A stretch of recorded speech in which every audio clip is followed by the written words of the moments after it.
actually Nahida, aren't you? Paimon felt like Catherine was acting weird when we met at the Sub-Zero's festival. And Dunyarzad, did you save her? It's a really long story. We shouldn't disturb her. Her consciousness is still weakened. Let's chat somewhere else. How about by the Traveler's favorite bench?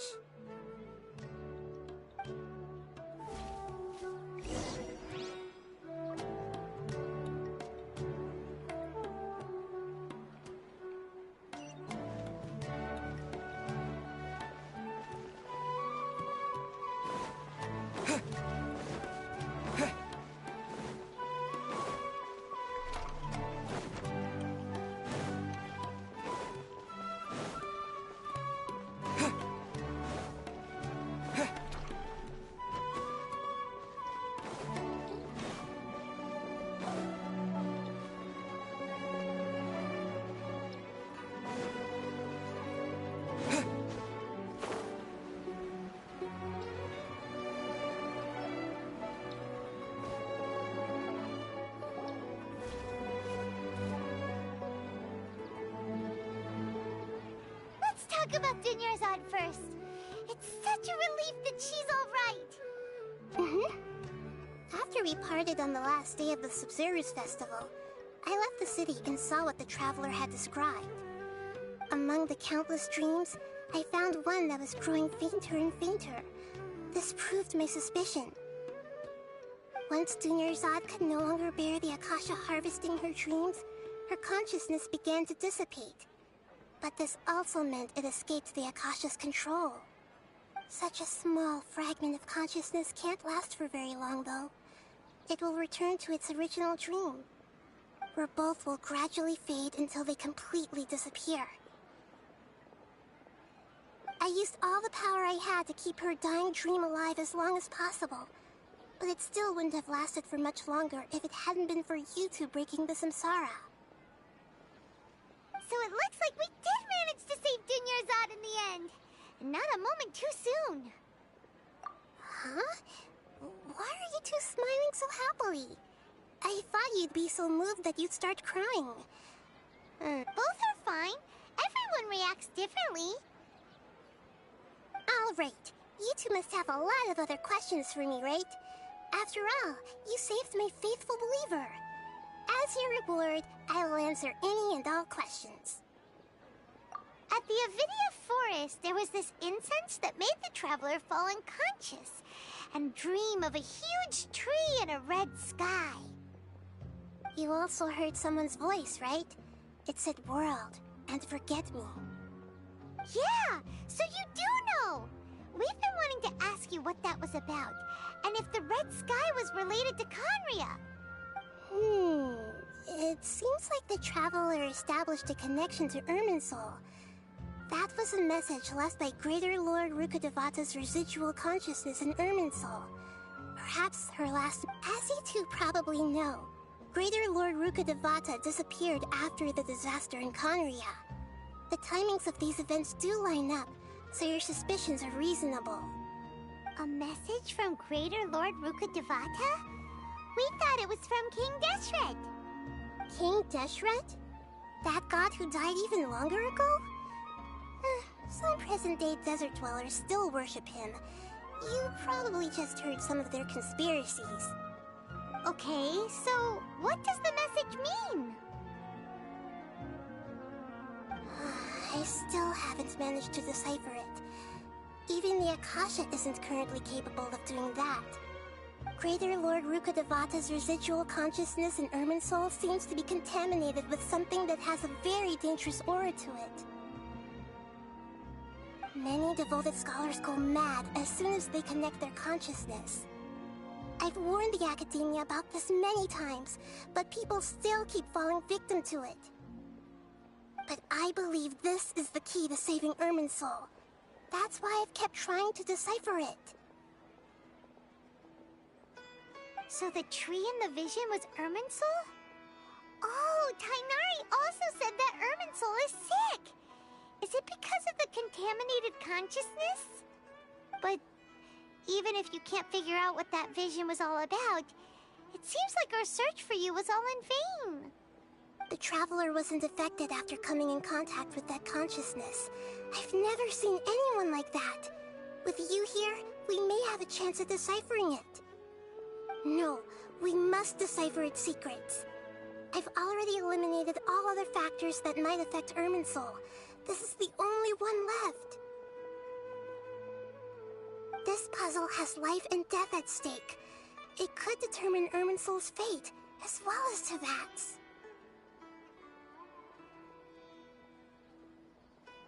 To be accurate, I'm using the Akasha as a medium to occupy Catherine's consciousness. How did you do that? Poor Catherine. Does this mean you can also occupy other people's consciousnesses? Theoretically, I can enter anyone's mind as long as they're wearing their Akasha terminal. The Akasha is the legacy of Greater Lord Rukkhadevata. As Lesser Lord Kusanali and the first Akasha terminal, my consciousness has always been linked to the Akasha. I've always respected my people's free will, so I've never actually occupied their consciousness. What, hold on. Did we just learn some deep, dark secret? So Catherine is... No wonder Paimon felt something was off about her. What about your own body? Why do you need to borrow other people's?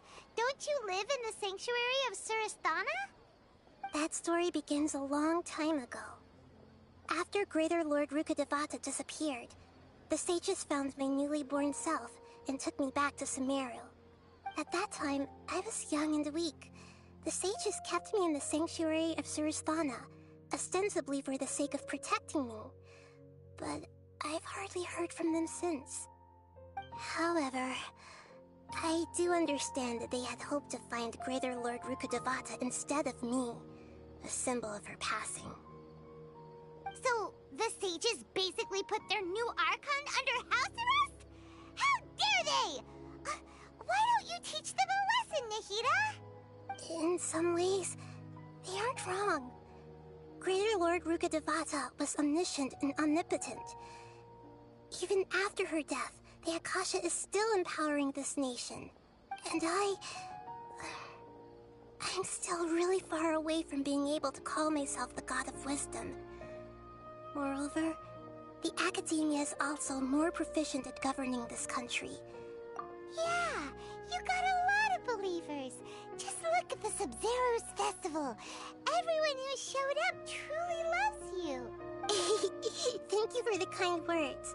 But I honestly don't need physical freedom as long as I can connect my consciousness to the Akasha. Trying to find a way to save Irminsul is my life's mission and top priority. I will work on that, and try to live up to being a deity in the meantime. Every once in a while, I will also take up the duties of the God of Wisdom and enlighten a lost soul here and there. There's never been any big problems with the Academia's governance of Sumeru. This is the first time I've seen them step out of line. I wonder what caused them to go down this path, and what they hope to achieve. Even though the city's residents haven't noticed anything strange, if the traveler hadn't broken the Sub-Zero's samsara, the situation could have become dire. I tried to do some investigating in the Akasha, but I couldn't find anything suspicious. And all the people of interest seem to purposely avoid wearing their Akasha terminals. I think they're deliberately trying to hide something. Oh, that reminds Paimon. In Gandharvaville, there was a sage who had invited Tainari to join some kind of project. Could it be related? Regardless, I need to first investigate the sage's motives, make things right, and punish them if needed. But I'll have to be discreet, or they'll see me coming.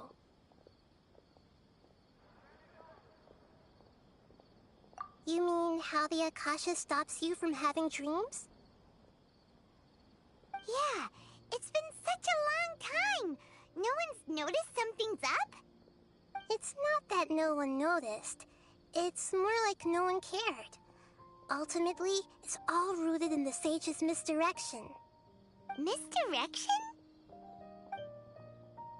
The sages convinced everyone to believe that being unable to dream is a sign of rationality and wisdom. Not dreaming is a badge of honor in Sumeru. Even if the truth is that their dreams are being reaped by the Akasha. With their propaganda in place, the sages can maximize their use of the Akasha to facilitate their research. Besides, Greater Lord Rukkhadevata must have created the Akasha in the hopes that it could be used to its full potential. That's why I've never come out strongly against this. Anyway, the perspective advocated by the sages drowned out any voices of doubt. By now, even those who never use Akasha terminals find it too shameful and embarrassing to talk about their dreams.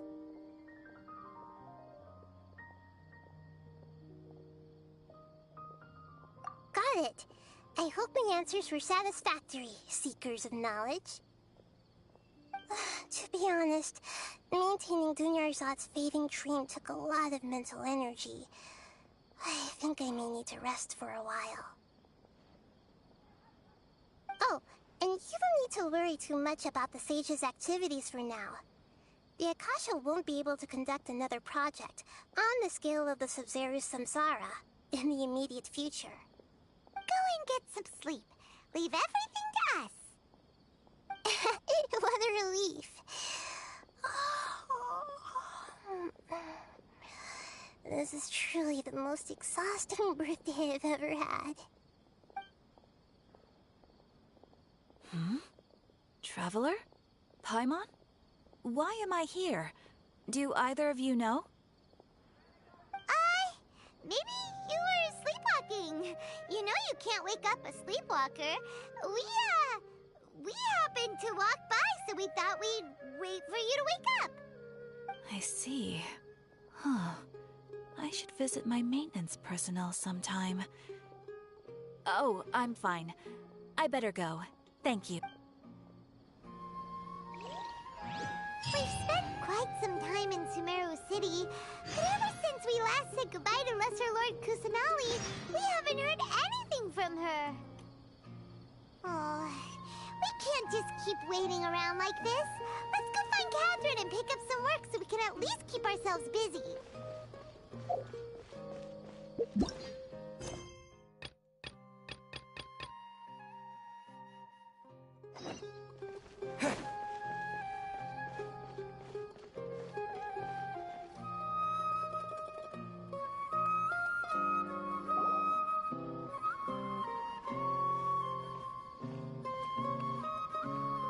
Astra Avisask.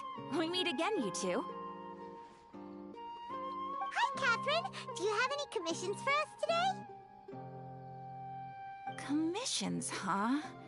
Let me think.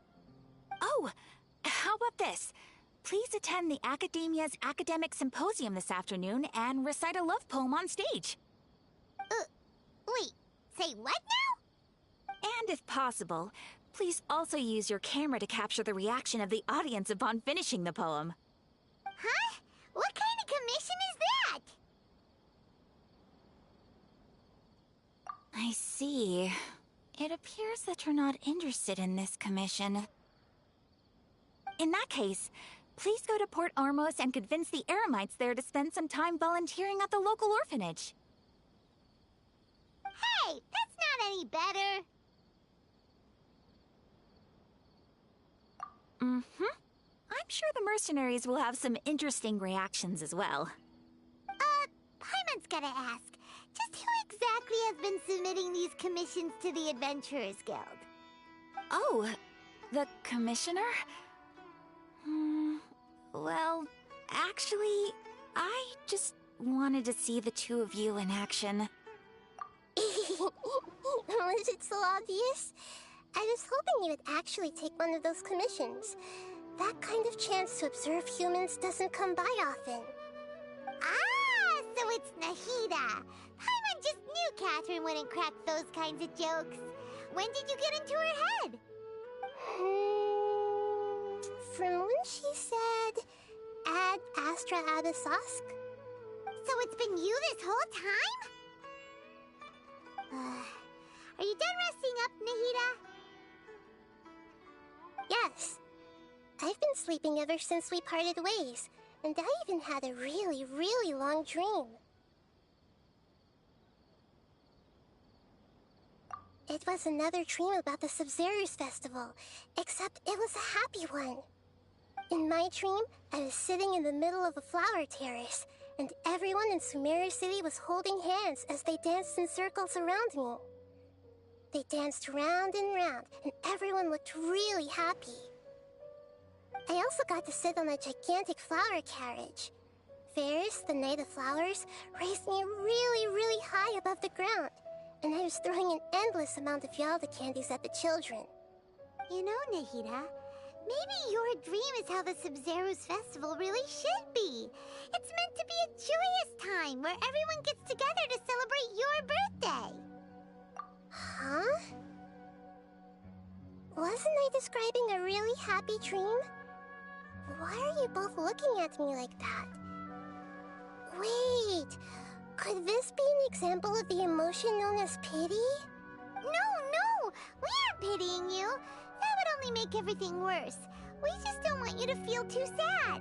By the way, have you had a chance to visit Dunyarzad? How's she doing? The Homiyanis haven't allowed any visitors after the festival, so we haven't been able to check on her. Yes, I paid her a visit right after I woke up. She was resting at the time. Her condition is stabilized. However, since Elazar is a manifestation of the withering on the human body, we can only cure it by finding a way to take care of Irminsul's own withering. But for the moment, our top focus should still be figuring out what the sages are up to and what they're planning. Right. Who knows what'll happen if they manage to pull off another scheme like the Samsara of the Sabzeru's festival. So our first priority should be investigating and putting a stop to the sages' activities. As for how we should pull that off, let's discuss it somewhere else. Oh, good point.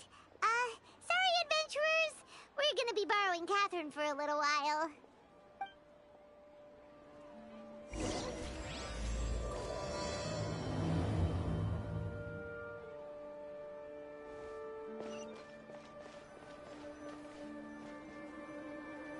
Let's continue our chat here. Okay, so do you have any ideas on how we can investigate the sages, Nahida? Actually, I've already done a little bit of work on that. But for now, I want to hear your thoughts. I've already tried that, but all the key members of the Academia, even the core of 30 guards, intentionally avoid wearing their Akasha terminals. It seems that from the very beginning, they've been guarding against info leaks from the Akasha. Of course, it could also be because they're wary of me. Have you already caught the sage's attention? I'm guessing not yet, but this trusting me would make perfect sense if they've ever paid attention to the urban legends about me. In any case, I probably can't take over their minds directly. No way, that's too risky. You mean it'd be too easy to get caught? No, it's not that. We shouldn't involve innocent students in this. A single mistake could completely ruin their lives. Doing that would be ignoring the safety of my people for my own selfish goals. How is that any different from what the sages are doing? That's a good point. Spoken like the god of Sumeru. We're in the dark as of now. Since we still don't know anything about their goals, any rash move could tip them off and lead to terrible consequences. After all, every person in Sumeru City is one of their hostages. Are we really out of ideas? Nahida, you're super smart, so you already have something in mind, right? Don't keep us in suspense. Spill the beans already. According to a popular theory from the Vahumana Darshan of the Academia, rejecting impractical motions at the beginning of a planning session will give more weight to the actual proposal. Okay, but aren't you the god of wisdom? You don't have to use that kind of gimmick to make us take your ideas seriously. Well, I've been thinking that if I can't directly possess the leaders, and if I can't get ordinary people involved, Then I should find someone who's already involved, but hasn't decided to side with the sages. You're saying we should recruit a spy? That does sound like it could work. Oh, before coming back, we met someone named Alhaitham. He seems like he acts alone, and he likes doing stuff behind the Academia's back. They probably aren't in cahoots. Actually, I already have someone in mind. Do you still remember that female scholar named Setaria? Setaria. Paimon remembers now. Isn't she the one who's always trailing behind the Grand Sage of the Academia? We ran into her basically every time the Sub-Zero's festival repeated itself. You could even say we're old enemies by now. Paimon still remembers the smug and mean way she always spoke to Nilou. I've always liked observing all kinds of people, and Setaria has always stood out from the crowd. She was born in the desert and was hailed as their greatest genius. Her academic gifts allowed her special admission into the Academia, and also gave her the opportunity to serve as the sage's assistant. Oh, Paimon didn't know she was from the desert. She must be pretty special then. Paimon feels like most of the desert dwellers around the city are working as mercenaries. The name Setaria means star. When she lived in the desert, she shone like the brightest star in the night sky. Later on, she was chosen by the sun. The star was given a place in the daytime sky to complement the sun's dazzling light. Soon after, the star witnessed the sun scorching the earth, which brought forth many disasters. The star began to waver. Instead of staying beside such a sun, wouldn't it be better to return and light up part of the night sky? But in the end, she couldn't give up the radiance of daytime. To cope with her shame, the star buried her guilt and closed her eyes. From the sound of it, Setaria's just hung up on the research opportunities here. But she doesn't really support the Academia. She still feels guilty about not doing more for the desert, right? She's just running away from her problems. Indeed. When they are presented with complex moral issues, many people will simply plug their ears and go with the flow until the problem can't be fixed anymore. She's suppressing a lot of guilt, but before she realized it, she had already become the sage's accomplice. She can't deny her part in their schemes anymore. Right. We must somehow make her face her problems again. That way, not only can we get useful intel from her, but she can also use it as an opportunity to redeem herself. From my past observations, Setaria will take a day off from the Academia every 10 days to do some shopping in the city. Tomorrow afternoon just happens to be a shopping day for her. That'll be our chance. To prepare, let's go check out some of her favorite spots, and have a quick chat with a few of the vendors there.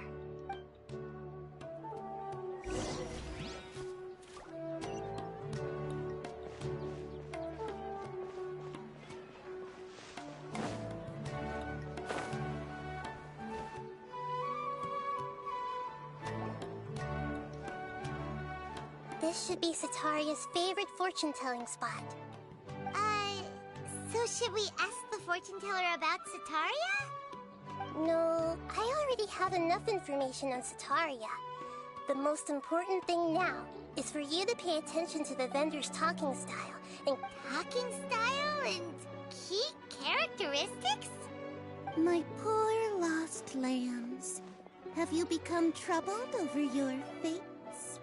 The divine voice of wisdom often echoes between mine ears. If thou be blessed today by the gods, I may be able to show you the way. Huh? Really? Nahida, you've been whispering things to her? Shh. My friend here has some doubts regarding his future. Can we get a fortune reading for him? Of course, of course. In that case...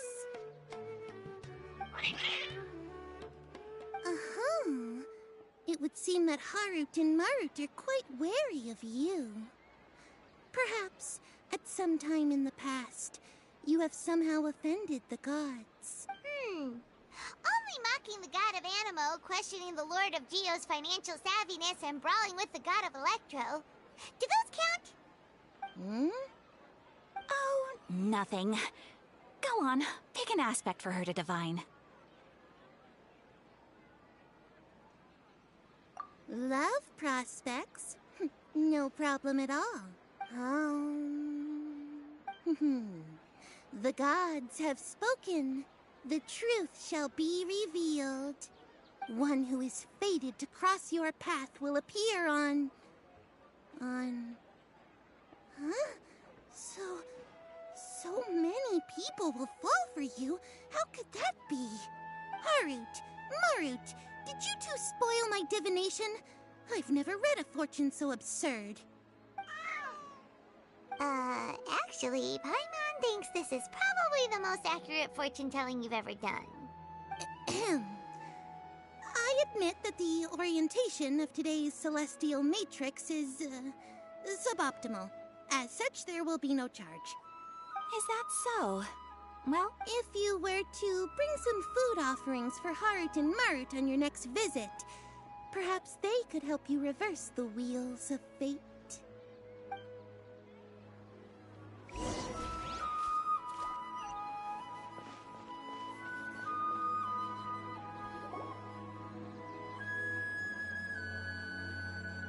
Is this another one of Sataria's favorite stalls? Yep, it belongs to a king.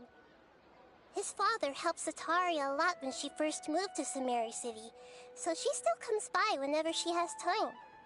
When I start talking with him, listen carefully to the details of our conversation. Ah, dear customers! Would you like to look at some pottery? we caught wind of your great craftsmanship, so we specifically came to take a look. Oh, I recognize you. Aren't you Miss Catherine from the Adventurers Guild? Sounds like I'm in for some big business. Speaking of, where did you learn this trade? I suppose you could say it all started with my dad. He's a mason by trade, but I picked up an interest in clay while apprenticing for him. After that, I began making pottery by myself in secret, and I simply changed trades when my works turned out well. Although it's a pity that I'm no longer making much use of the knowledge provided to me by the Akasha. That's nice. You're making a living doing something you love. So is your father still working as a mason? Oh no, not anymore. A few years back, he fell from a roof and broke his leg. Since he had already saved enough Mora over all these years, he's just enjoying the retired life in Port Ormos nowadays. I see. We wish him peace and happiness in his retirement. I'll have someone in charge of logistics at the guild come by another day for some goods. We'll leave you to it. Take care now. No problem. Rest easy, all our goods are sure to meet your every need.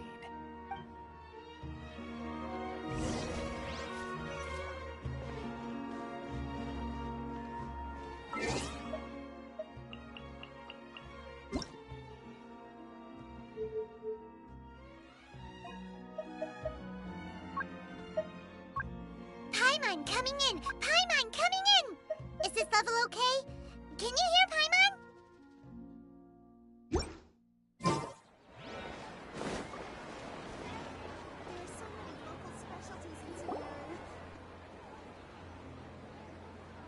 This should be our final stop.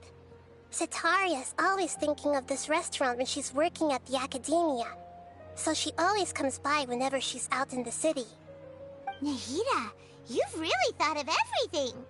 It's my duty to protect Samari's citizens, after all.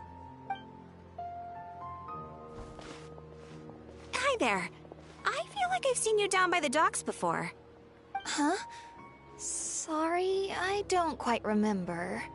If I recall, you were having a discussion with someone about shipbuilding at the time. Ah, that's right! I've always been really interested in feats of marine engineering.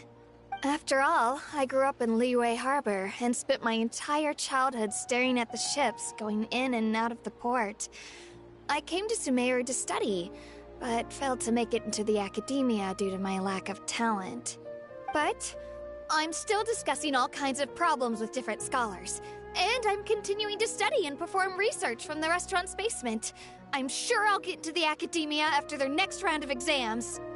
What an admirable spirit for learning. Amazing. Sure. But you'll find hardworking people wherever you go. So this restaurant has a basement as well? Huh. First I've heard of it. That's right. It's not usually open to patrons. Most of the time, employees use it for breaks or to hold private events. I see. Guess that makes sense. Well, good luck with your studies, Miss Chishan. Thank you so much. As long as I can make it into the academia as an official student, I'll be happy.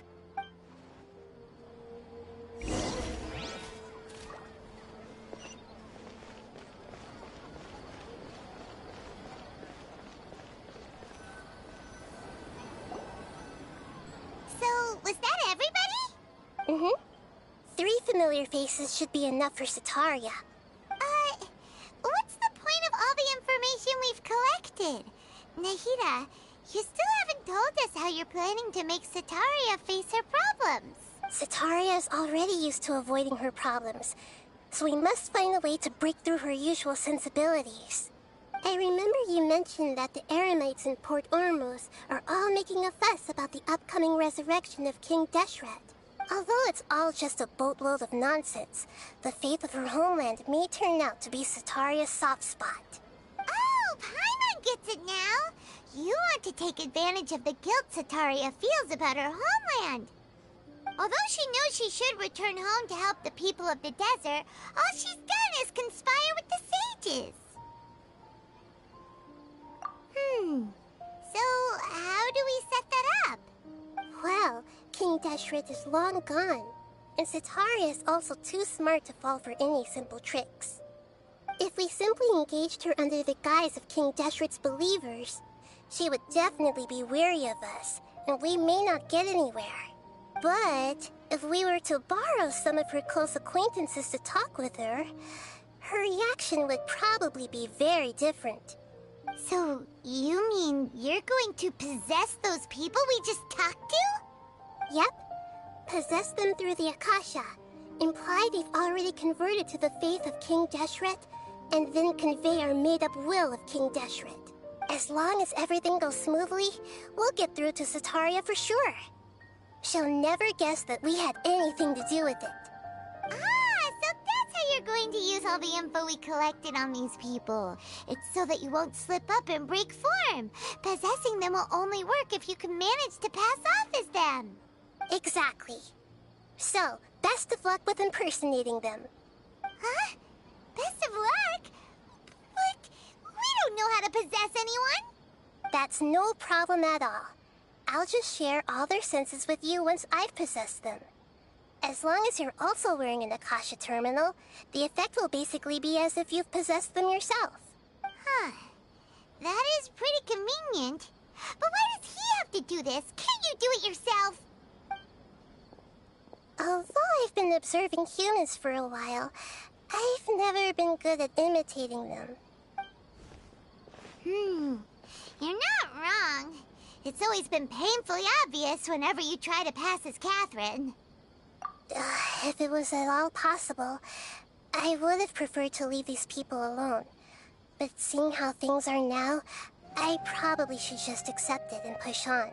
Yeah, don't beat yourself up over it.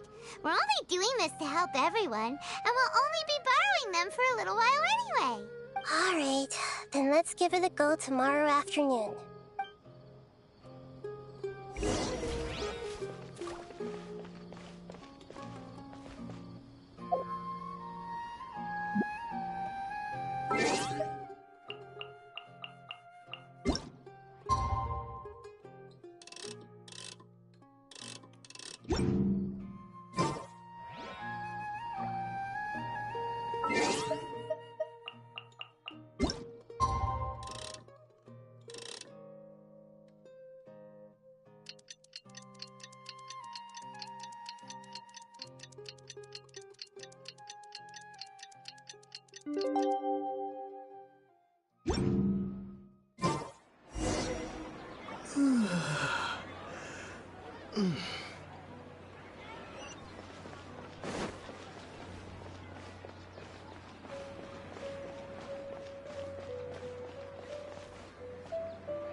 Here she comes! Satari is here!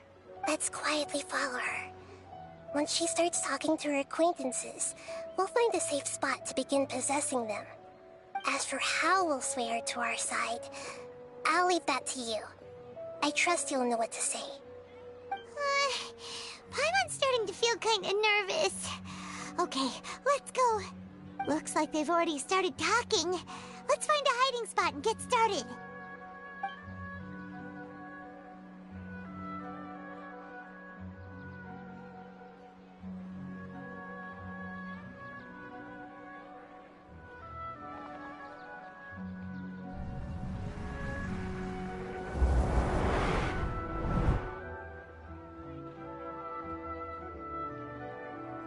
That's right. You really can't force anything when it comes to love. And besides, everyone around me has a very different background and outlook. Are you still listening to me, Nabia? Oh, of course I'm listening. You were talking about troubles with your love life, right? I heard everything you said. Okay then. You just seemed a little distracted for a moment there. Strange. Your cats seem pretty worked up. Is something wrong? I always thought they were quiet, happy kitties. Oh, what are their names again? Ah, that's right. They are just little darlings, aren't they? Harut and Marut. So, which fortune do you want me to read for you today? You must have come for another echo of the divine voice of wisdom. I'd like to get another reading on my love prospects, but to be perfectly honest with you, I feel like I've been a real mess recently. A mess? Well, could you do a reading on how long it'll take me to finish my current project at work? I really just want to get it over with. I hear you. No problem at all. The gods will reveal the truth.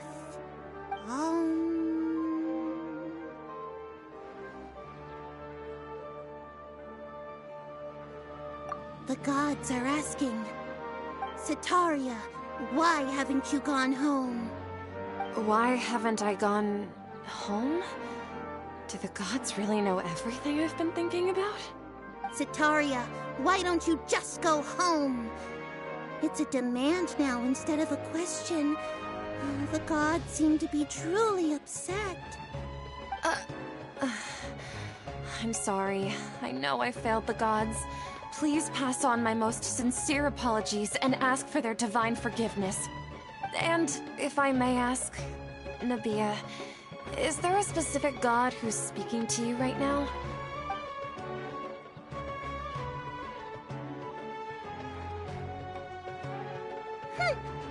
What an inconsiderate and naive question. The god who is speaking to me is, of course, the wisest and mightiest of all, King Deshret. King Deshret? No wonder he would make such demand of me. Wait a second. King Deshret passed away a long time ago. Even though news of King Deshret's resurrection has been spreading like wildfire, it's all just a misinformation campaign from the academia. How can King Deshret still exist in real life? What insolence! I am King Deshret's most loyal believer. Do you wish to refute his voice of wisdom? Oh, no. As a child of the desert, I am only reveling in his power upon learning that his divine glory has touched even this city. I will think very carefully about his demand of me. I'm sorry. I must go now. Wait!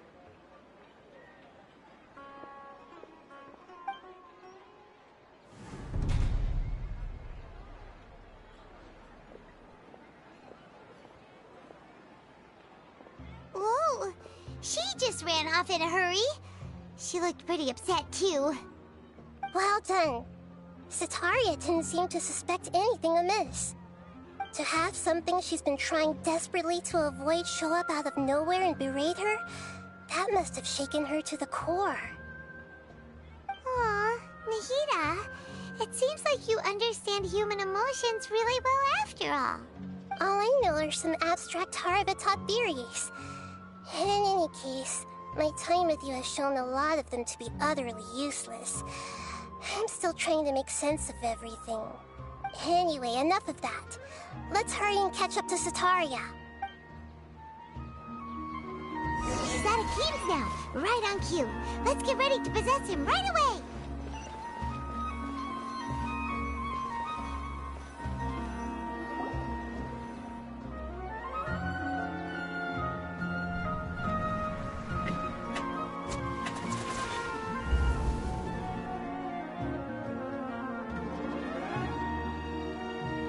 It's okay.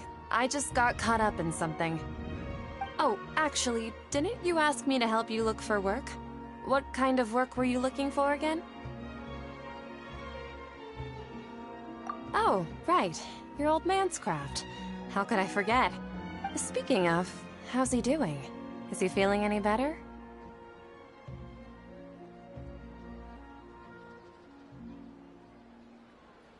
Oh, that's good to hear. I have been thinking a lot about him. If I could get some more time off, I'd love to pay him a visit. Actually, while we're talking about him, is he still living in Port Ormos? Yeah, he's been retired there for a while. If you could find the time, please write him a letter.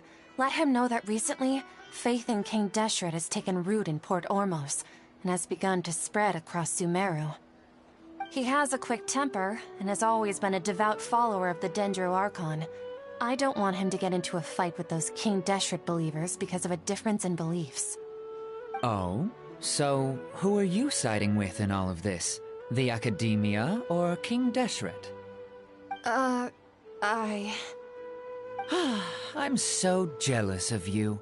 You were born a child of the desert, yet you chose to betray King Deshret, and now you spend all your time with those crooks from the Academia. Akeem, you don't mean... you've also become a believer of King Deshret? What's so strange about becoming a believer of the wise King Deshret? In fact, aren't you the strange one? The one who still can't pick a side? Can't pick a side? Me? Whoa! Paimon had no idea you'd be so good at this! You really zeroed in on the issue and put it right in front of her. It might feel a bit overwhelming for Sataria. But once everything is over, I'll be sure to pay her a visit to her mind and explain everything. Anyway, let's keep going.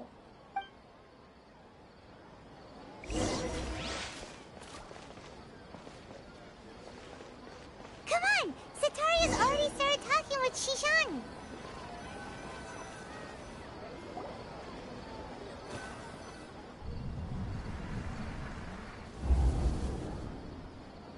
So, Shishan, have you noticed anything weird in the city lately? Like, as if someone was trying to preach to you about something?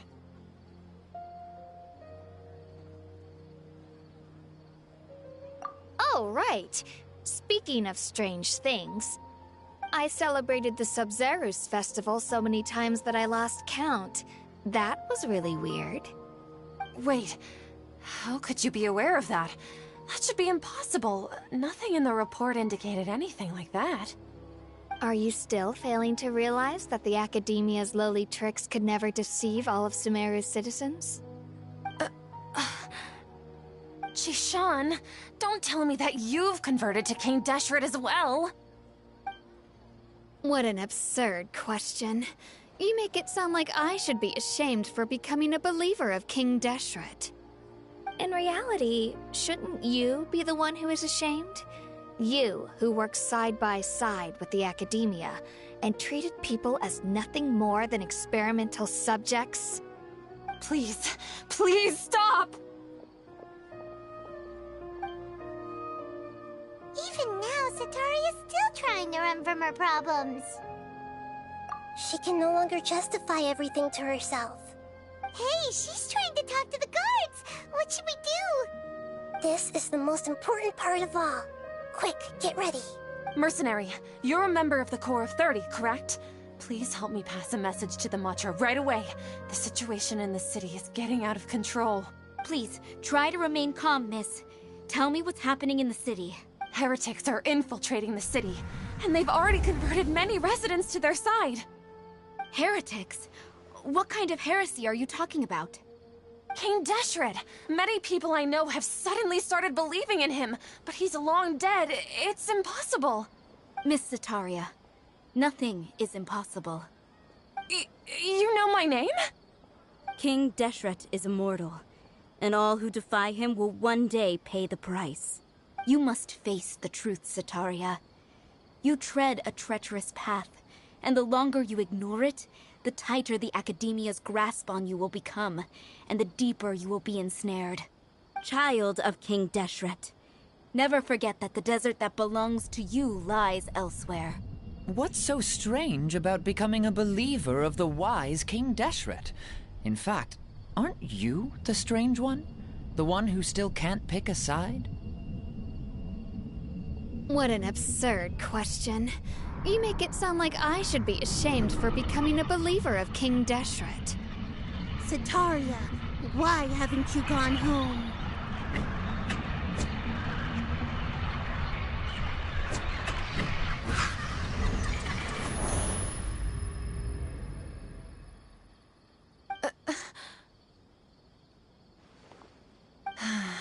It seems that no matter where I run, I only keep finding more believers of King Deshret.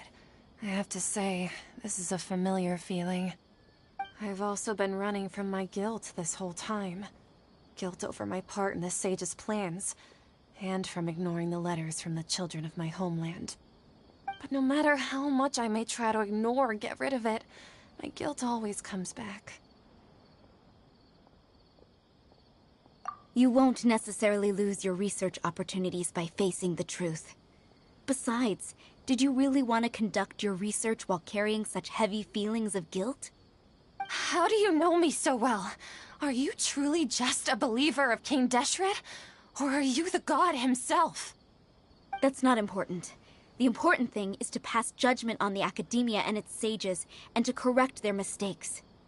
If you could provide some assistance in this matter, perhaps it could serve as a form of atonement. I've actually never believed in the gods, but I've always believed in serendipity. Your appearance must be a fated opportunity for me to get out of this wretched situation. Please tell me, what can I do for you? How much do you know about the sage's current activities? I was just one of the designers for the masked dream harvest scheme, which is what happened around the Sabzeruz festival. But I know very little about the full scope of the overall project. I'd assume that only staff with the highest clearance would have access to those confidential documents. I've just been working to meet the Grand Sage's specified requirements. However, there's something that's been really bothering me. I heard that a scholar who was previously expelled has returned to the city, and even the sages are still quite wary of him. To fight against the Academia, we will need to figure out the nature and the purpose of their work. Is there a way for us to get access to the confidential documents you mentioned? It should be possible if we're willing to take some risks. After all, I'm an assistant to the Grand Sage, and I've been working on many tasks outside of the project. One thing, though, I won't be able to transfer the documents to you through the Akasha once I get my hands on them. The sages have always closely monitored all activities within the Akasha. Let me see... let's use the most primitive method. Send someone to pick up the documents tomorrow evening at the Academia entrance. The Academia entrance? Wouldn't that be too conspicuous? Don't worry about that. I assure you, this won't be a trap. I'm only suggesting this location because it'll draw more scrutiny for me to leave the Academia again. It'll be safest for me to distract the guards long enough to hand you the documents. All right, I trust you. So, if I were to successfully complete this task, would it mean I've atoned for my wrongdoings? That'll depend on the judgment of the Dendro Archon. The Dendro Archon. That's right. Her people are the ones we have endangered. As the God of Wisdom, she's also the one responsible for judging and guiding the scholars. Maybe it's time for me to find a god to believe in. Just as Nahida predicted, we've managed to bring Sataria to our side. The Traveler's execution was ingenious. He's the one who deserves all the praise. Well, now that we've made plans to meet again tomorrow evening, all we can do is pray for Sataria's mission to go off without a hitch. Pray? But if we're going to pray to the gods, aren't we just praying to you? God of wisdom and guardian of the scholars? No. The truth is the true guardian of scholars. I've always believed that. Anyway, let's meet again tomorrow evening at the Adventurers Guild.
Catherine, right? That's right. I suppose I'm the other Catherine in your mind. Shh! We're on a secret mission tonight, so we need to protect Catherine's identity. Yep, Paimon's right. We cannot fully rule out the chance that the meetup tonight is just a trap. If something were to happen, my existence may be the only trump card we'll be able to play. After all, the Academia should still be unable to confirm the existence of my consciousness in the outside world. Yep, exactly. Just what Paimon was thinking. Anyway, enough about that. Let's just make sure to be on our guard. Off? What do you feel is off? It's the middle of the night. Of course it's quiet. You're not getting paranoid, are you? No, I think he's right. It really is a lot quieter than usual. If you look around, there seems to be fewer people on the streets. I'm not sure if this is the case for the entire city, though. Huh. Maybe it's just a coincidence. Maybe Sataria figured out a way to not only distract the guards, but also to get everyone to go to sleep early, just so we can exchange the documents in peace. I also can't quite figure out why things feel a little off. But now that we're here, let's go ahead and meet her as we planned. Well, regardless, as long as you're here with us, Paimon feels a little safer.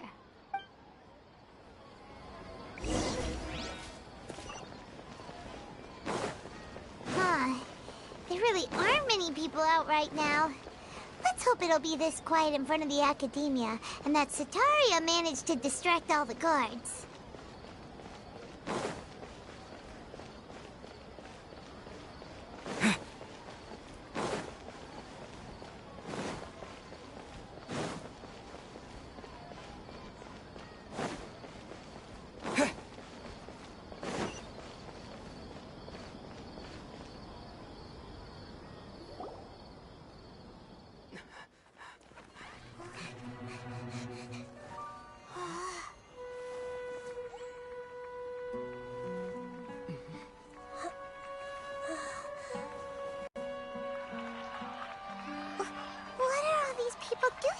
This hour of the night.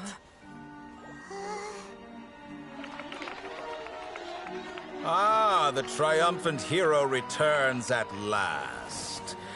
And to a rather spectacular welcome, even if I do say so myself. You're the outcast, expelled from the Academia. Indeed I am.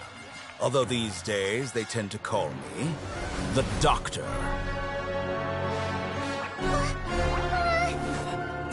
If you're looking for your researcher friend, she has already been taken into confinement. With some basic caution, she could have discovered the listening device on her person.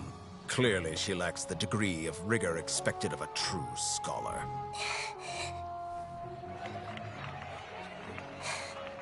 The people of Sumeru City! What have you done to them? I simply made some minor adjustments to their Akasha terminals. Now they can deposit information directly into the subconscious. As you can see, all these lovely people now believe this traveler is a hero who has just saved the world. My experiment is a success. And now it seems they can no longer hold back their sheer adoration. No, what should we do? These are all just regular people. Leave now. You need to get out of here. What?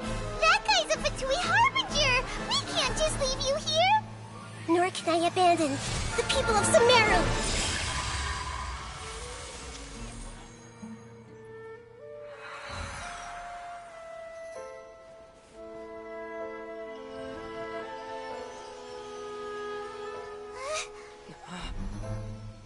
Don't worry. We'll meet again outside of the city.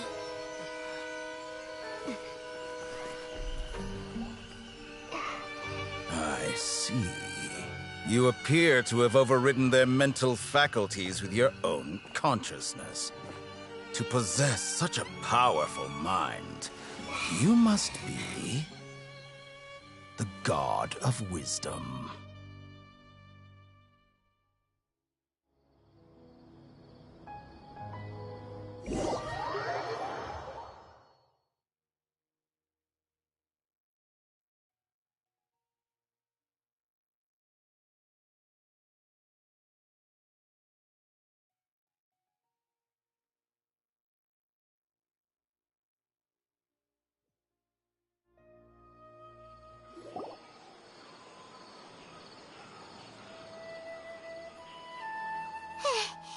This should be far enough. Paimon needs to catch her breath first. Is Nahida going to be okay? We only made it out because of her. Paimon wasn't counting on running into a new Harbinger here, let alone such a high-ranking one. That guy was number 2. So scary. He called himself the Doctor. Remember, Tainari told us about him. Sataria did say that someone who once got expelled from the Academia came back recently, and that even the sages are wary of him. Yep, sounds like she must have been talking about the Doctor. Yeah, now that the Doctor's in the picture, we're no longer just dealing with the Academia, they're in cahoots with the Fatui. But what are the Fatui after this time? Another Gnosis? Yeah, things would be a lot easier with Nahida's help. Nahida said we'll meet again outside of the city. But we can't just keep waiting around, right? You mean... Oh, right! Wasn't he invited by the sages to work on some project when we were staying with him in the Vidia Forest? That has to be the same project. Even though he turned it down at the time, he might still know something. There's no time to lose. Let's go to Gandharvaville.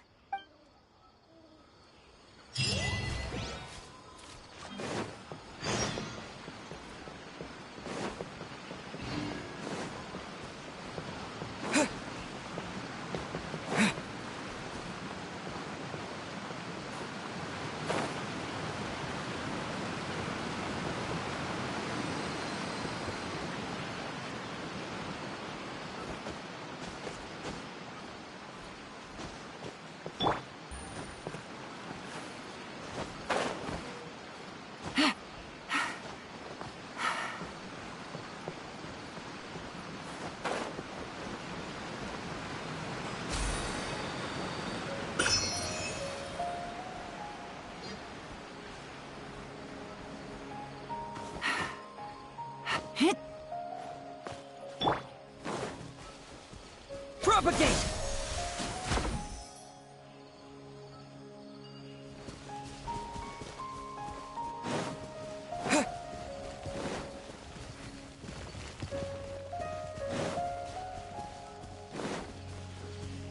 Scatter!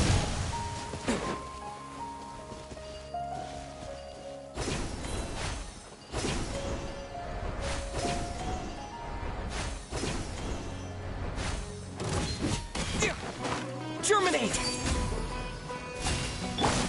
Cut to the chase. Happy to apply! Don't blink. Need more! Gotcha.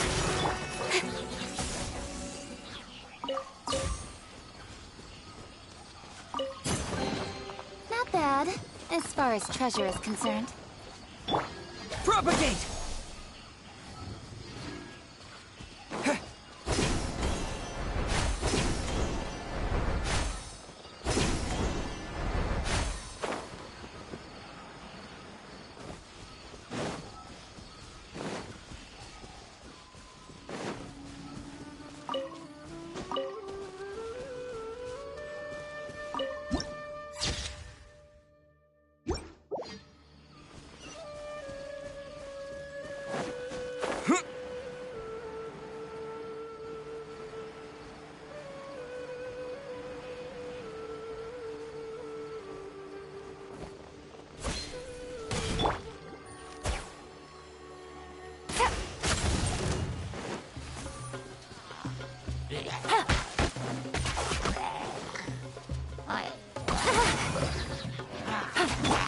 Incoming! With sword comes shadow.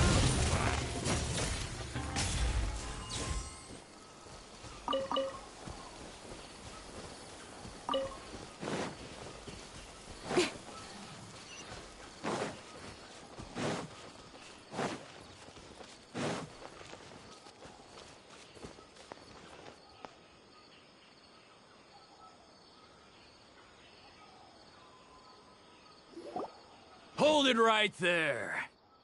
A blonde-haired traveler and a floating fairy. We've got you all right. Take a look around. You've fallen right into our trap. Are you mercenaries from the Corps of 30? Did you come here to arrest us? Corps of 30? We're nothing like those government lapdogs who don't even get scraps for their work. We are an elite brigade that commands the highest commission rate in all of Sumeru. We're here on the orders of a client known only as the Outcast.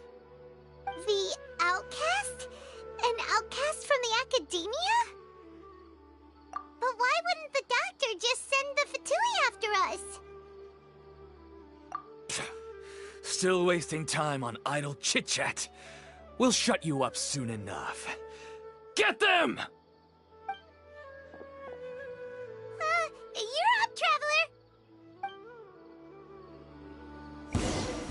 Following order. New punches.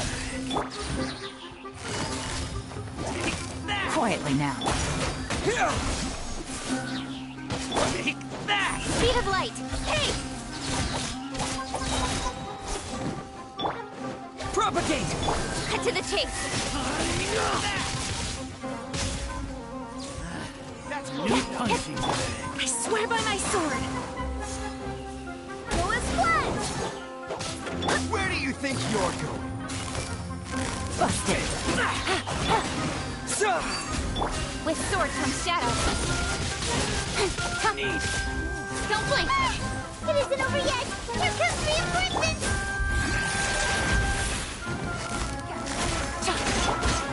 Speed of light.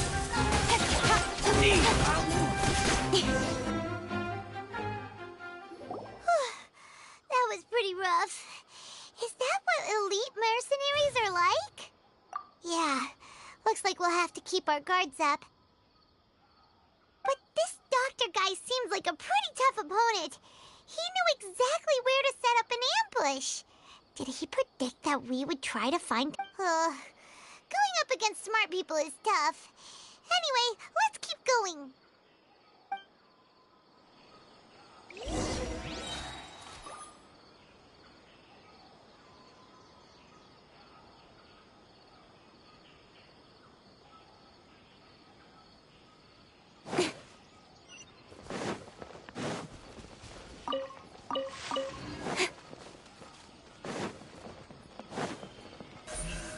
quickly!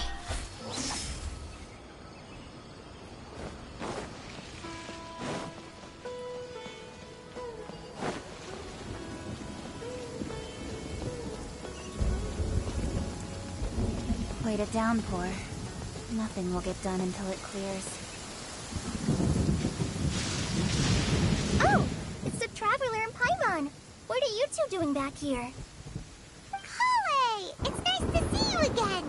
Are you doing alright? To be honest, I'm not doing too well. My Elazar has been progressing at a faster rate lately. I'm finding it harder to complete more intricate tasks. As a result, Master Tighnari is taking me off the patrol schedule. He will only allow me to stay here and coordinate other people's tasks. Oh, Kale! Speaking of Tighnari, did he go off on patrol? We're here to talk to him! Oh, Master Tighnari? You just left the Avidia Forest a little while ago. He was headed to Party's DI. He left? But isn't Tighnari always saying that he never wants to leave the Avidia Forest? He even turned down the Sage's invitation! I thought it was weird too. Master Tighnari always prioritizes his work as a forest watcher above everything. He almost never leaves his post.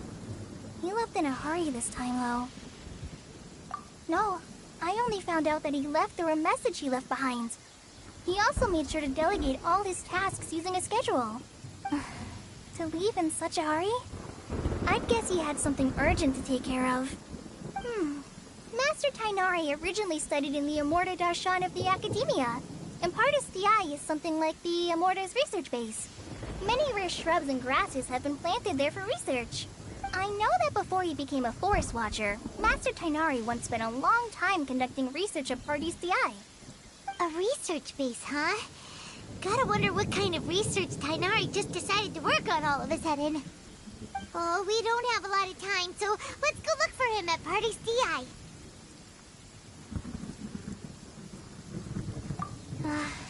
Don't worry, I'm fine. I'm used to living with Elazar by now. If you run into Master Tighnari, please send him my regards. Got it. Will do. See you later, Kale.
lucky that time.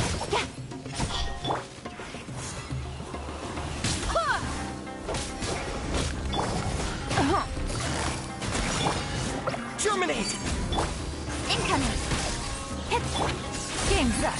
Time's over. Don't blink!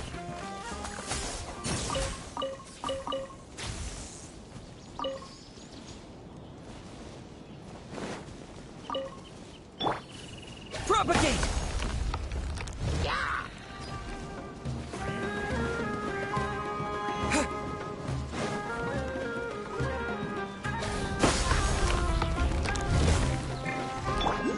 Incoming!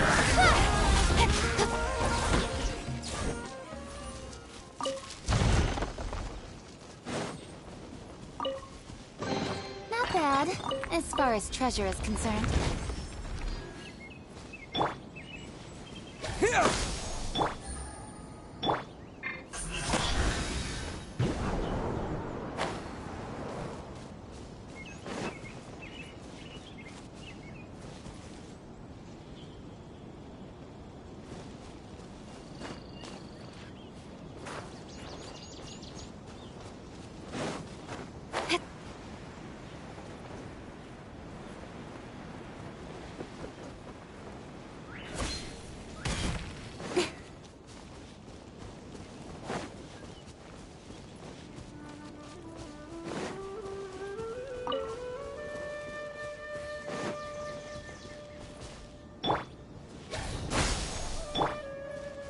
Don't blink!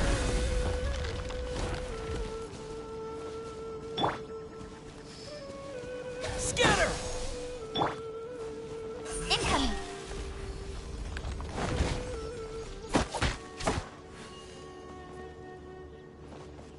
Speed of light! Huh?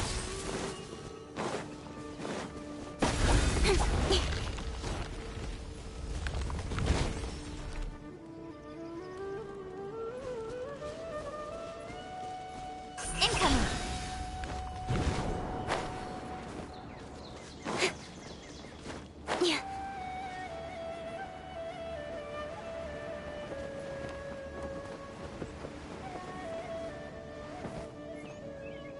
Don't blink!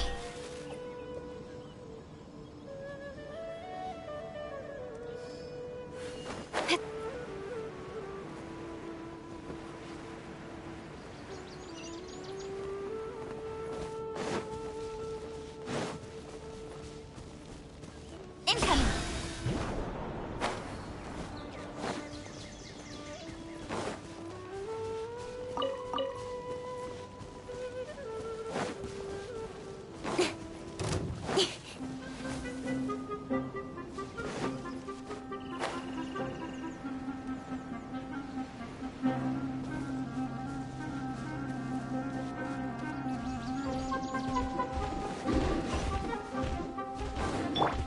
Propagate! Speed of light!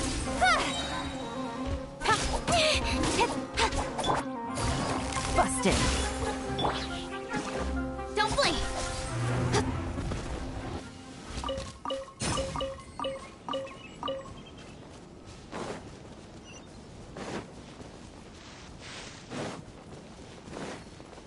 Incoming! Scatter!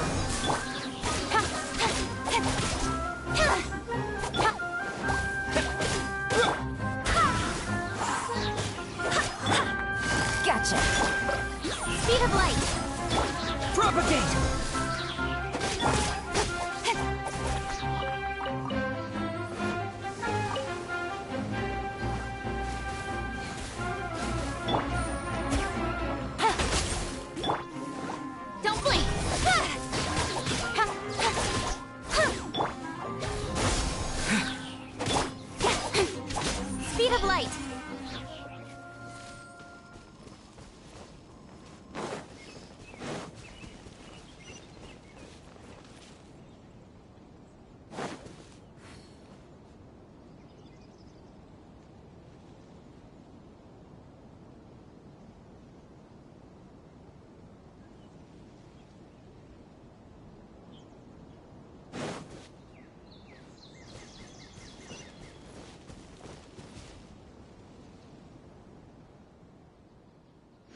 In adventuring, as in business, you always have to seize the opportunity while it's there.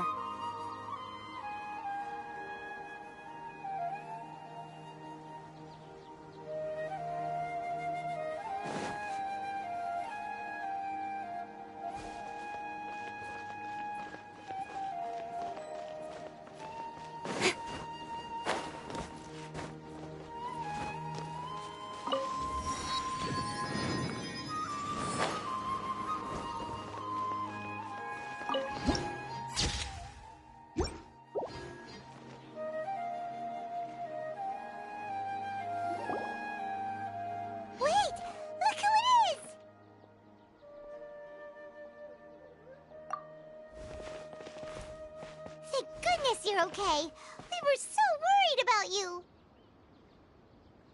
Hey, this was supposed to be a touching reunion, but you're ruining the moment. Actually, it's very smart of the Traveler to be wary of me right now. After all, the Doctor has shown that his technology can apparently even control human minds. Plus, it's not like you could have known what happened after we split up and I was facing the Doctor by myself. Even a pool of stagnant water after a torrential storm can occasionally pass as a patch of sky.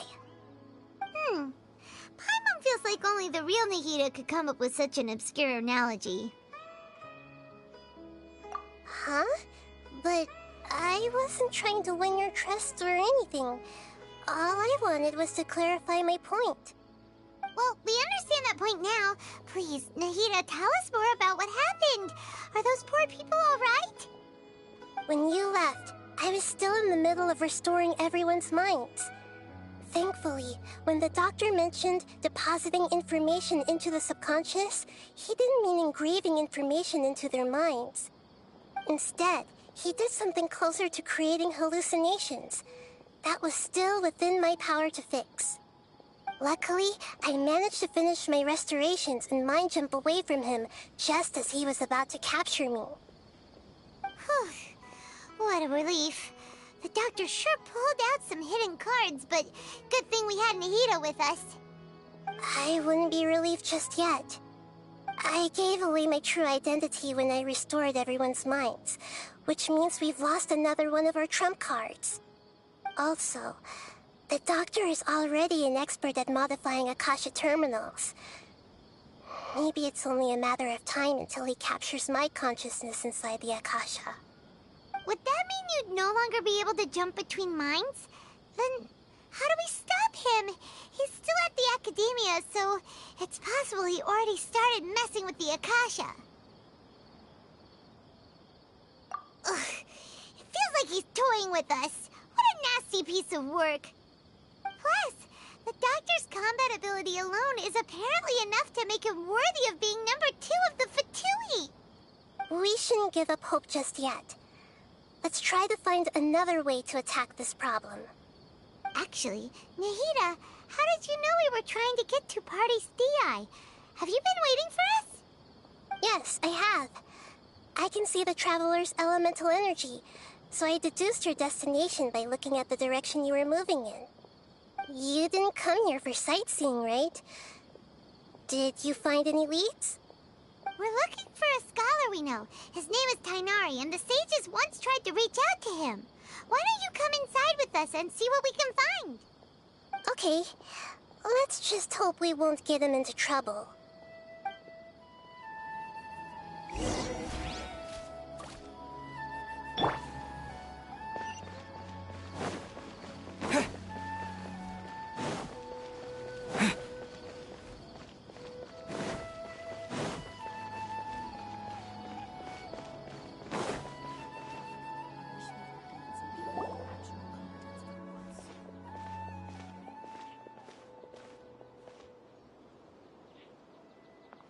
Traveler? It is you! Ah, it's Hypatia! Ah, what a pleasant surprise! It's so nice to see the two of you again. Who's this? She's a scholar we met in the Avidia Forest. When we last saw each other, she was still training in the... what's it called? Satyavada life? see? That's right, we're old friends. You've come at just the right time.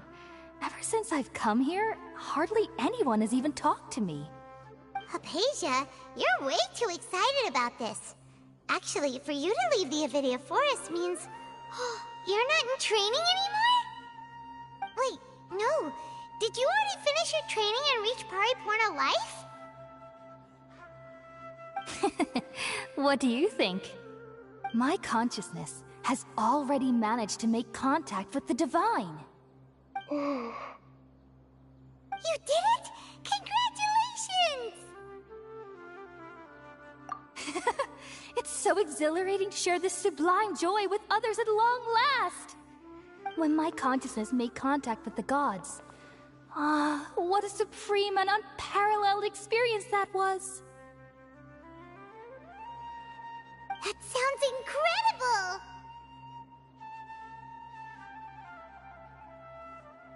Oh, all right. Actually, please wait. I haven't forgotten my promise to you. Remember? I promised to help you understand what you saw from Irminsul once I gained deeper insights. My current self has not only gained true insight, but I can even help you establish a direct connection to the consciousness of the divine. You can do that? I've never heard of anything like that, but if you want to give it a try, I'll do my best to protect your consciousness during the process. Hold on. I brought some spirit borneal with me. This is still a crucial part of the ceremony. We're using that incense again? All right now. Hold my hand. I'll help you establish a pathway to connect your consciousness. Okay. Ready?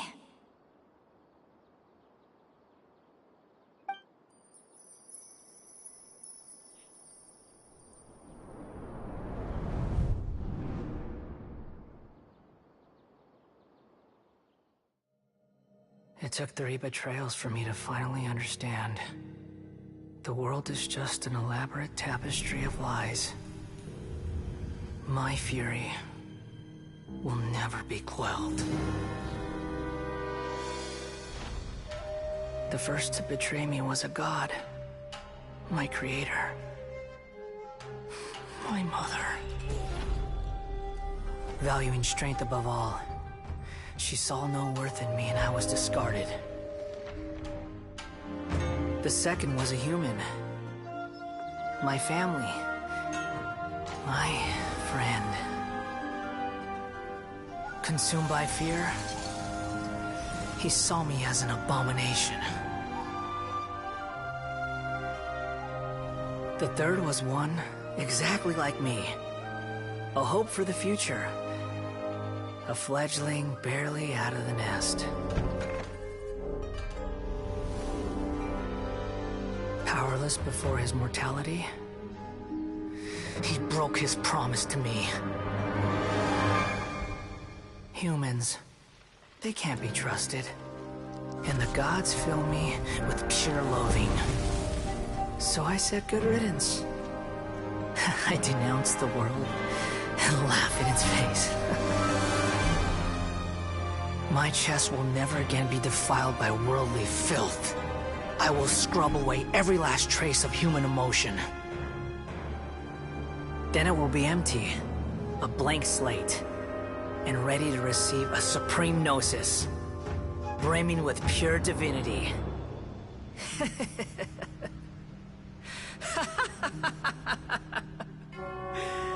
There is no need to fear.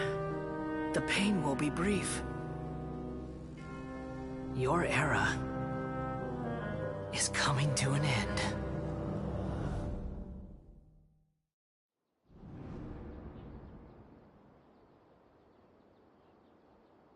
What was that?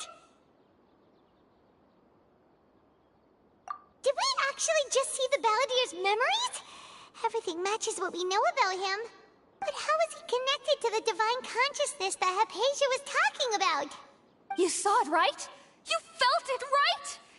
Such a majestic god! Such a noble will! Alas, shame. If only that which beats within my chest wasn't a filthy mortal heart. Oh, great and merciful God, please grant me forgiveness and salvation. Do you understand now? I'm afraid this is no periporno life, but rather... Ah!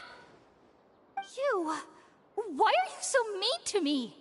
Why is everyone hiding from me? I found divine wisdom. Shouldn't I receive praise and honor? Haven't I uncovered that light in the darkness? Hypatia? That's how I always thought everything should be. Wait. Have I... already lost my mind?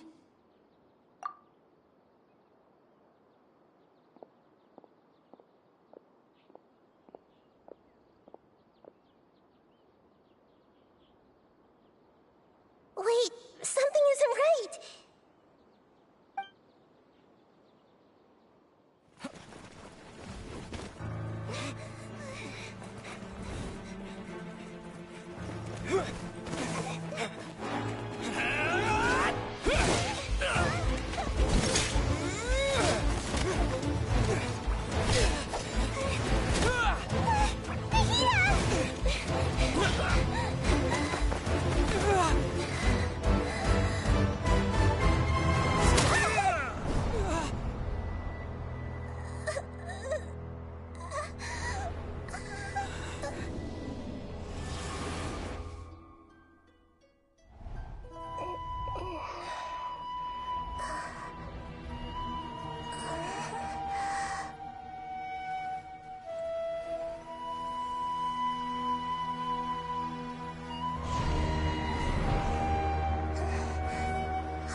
Okay, we finally lost him. Are you okay, Nahida? Wait, no. Something feels different. You're back!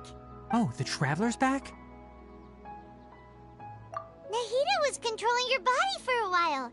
It seemed like she jumped over to you as an emergency measure right before the Catherine puppet was destroyed. After that, Kainari heard the commotion and came over. He helped us defeat the mercenaries and then he ran with us all the way here. What? You swapped places? You mean your consciousness also went into Nahida's body? Wait, then where is Nahida's consciousness? Where is she now? I never imagined that an individual's consciousness could be transferred around like this. Had I not seen it with my own eyes, I would have never believed it. I don't think this can be achieved with current human technology. Also, while we were running, the consciousness in your body told me to pass on a message. The doctor has found a way to trap my consciousness, so I can't journey with you anymore. But even in a moonless night, a shower of starlight can still drown out illusions and lies. Oh no! Nahida's trapped in the sanctuary of Surasthana for good this time. Was that message all she left for us? It's pretty vague. Oh, that makes sense. Since the doctor captured her, she won't be able to say anything without him knowing. She's being extra careful. Even in a moonless night, a shower of starlight can still drown out illusions and lies. Huh. Paimon knows the moon illusions and lies are from the alchemical divination at the Sub-Zeru's festival. Didn't Nahida use a starlight analogy before? It had something to do with Sataria. Oh, that makes a lot of sense. Huh. Do you think Nahida was telling us to go find help in the desert? But she isn't with us anymore. Think we'll be okay? Paimon, you said Sanctuary of Surasthana. Does this mean that this Nahida you're talking about, the consciousness who is occupying the traveler's body, is the Dendro Archon? Your guess is correct, but the situation's a bit complicated, so it's really hard for us to explain right now. That's all right. A scholar's curiosity doesn't need to be appeased right away. As for the complicated nature of the situation, safe to say I have witnessed that for myself. I've spent some time with you, and it looks like the Dendro Archon's also on your side, so I trust you. Thank you, Tainari. Oh, actually, we came here to ask you a question. What do you know about the project that the sages have been working on? Ah, that.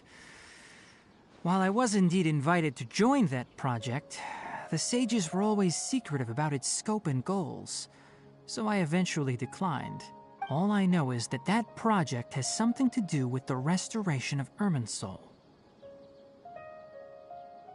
Huh? Did you see something when you were in Nahida's body? What? Do you have any evidence?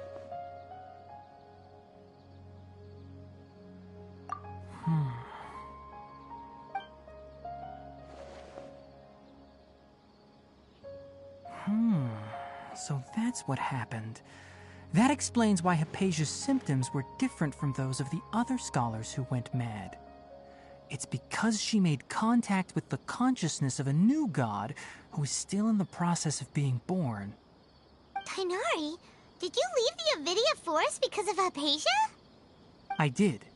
I noticed Hypatia's mental anomalies, but since her symptoms were rather atypical, I secretly took her to Pardes Dii and began searching for a way to return her to her normal self.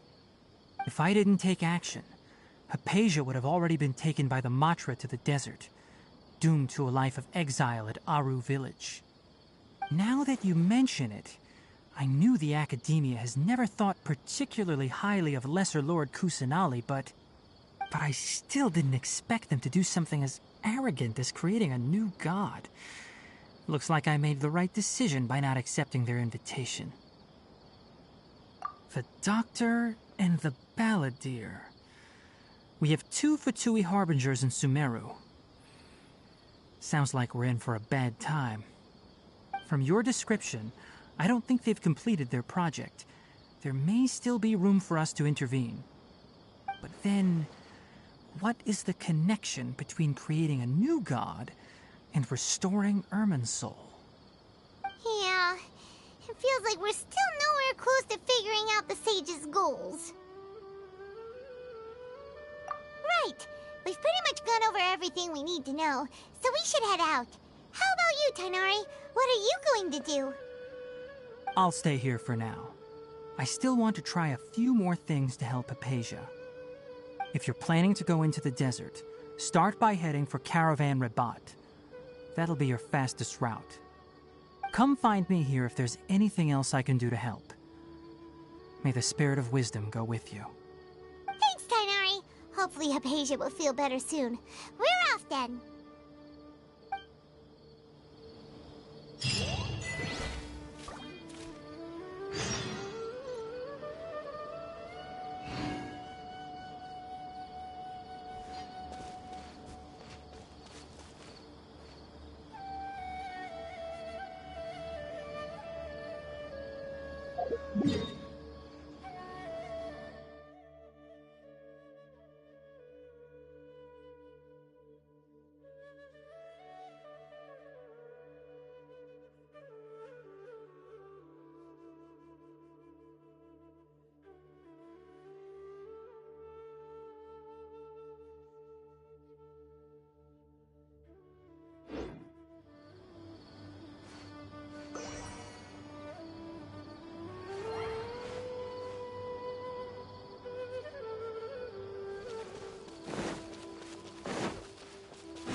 Is...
Scatter!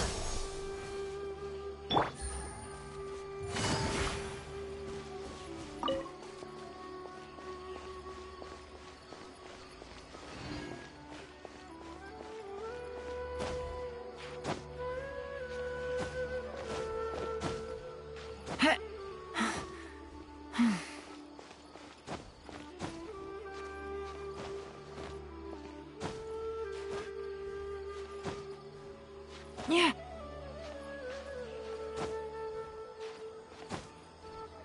Hit.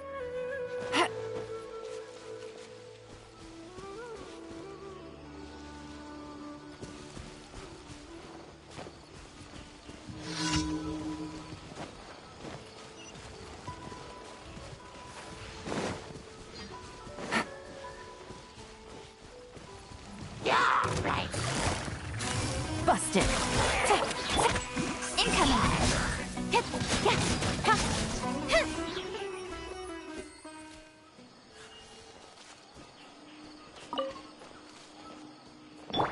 Propagate!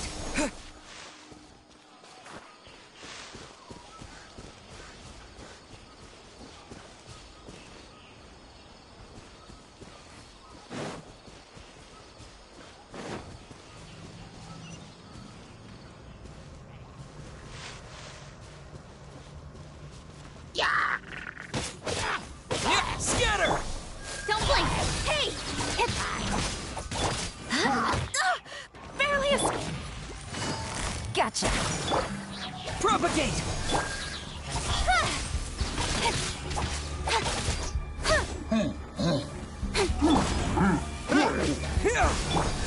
Nowhere to hide.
That's everything. On to the next.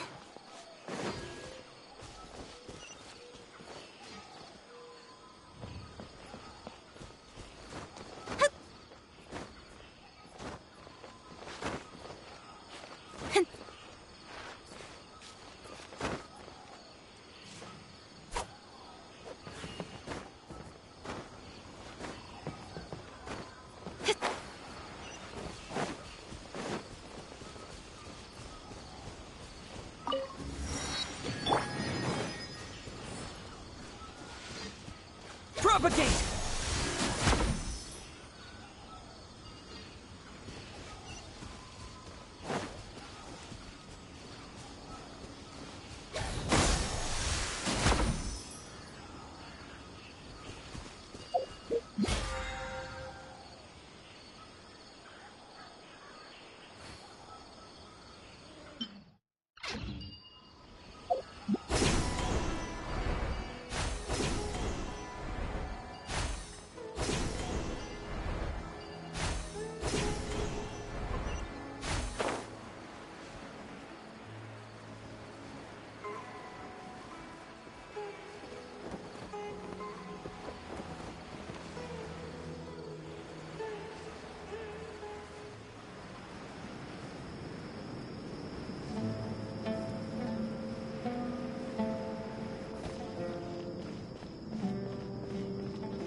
We finally made it to Caravan Rebot.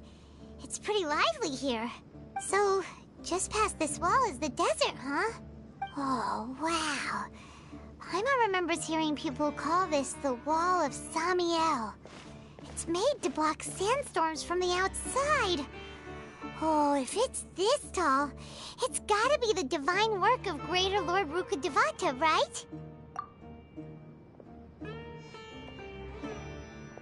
Enough gawking.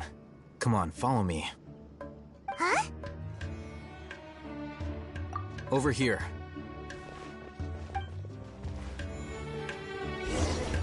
Oh, Hatham went that way! Let's hurry up and follow him. Wonder what he's up to.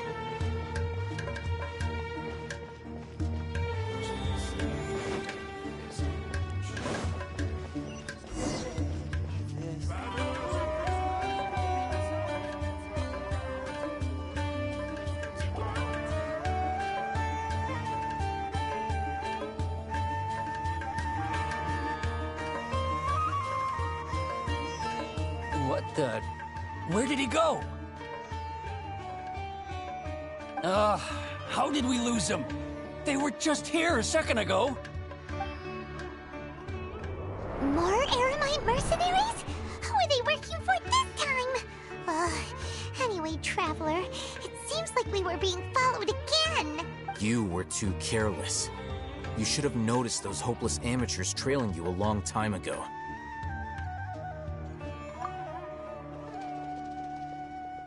There's no need to thank me. I've never cared to keep track of personal favors. All I did was correct a mistake I happened to come across. It's a habit I developed at the Academia. You really gave Paimon a scare, Al-Hatham. We never thought we'd run into you here. Last time we met at Port Ormos, didn't you say you were going back to the Academia? Wait, don't tell Paimon that you're here to take us back on their orders. Oh, so you've already landed yourselves on the Academia's hit list. I can't say that I didn't expect it.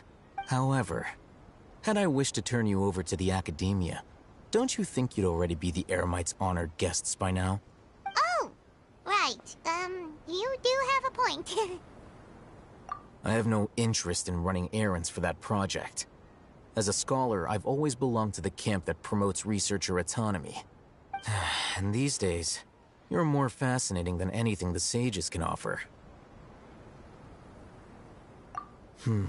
Not quite. To tell you the truth, I'm still investigating the Divine Knowledge Capsule. Unfortunately, I've run into some difficulties. Everyone says the capsule originated in the desert and was eventually moved to Port Ormos. If I am to get to the bottom of this, I must understand how the capsule first came to be. Which brings me back to you, and why you're so interesting. The leader of Ain al-Ahmar used the Divine Knowledge Capsule right in front of you, and upon seeing him, your expression became perplexed, and you were lost in thought for quite some time. To have that kind of reaction, I think you must have realized something.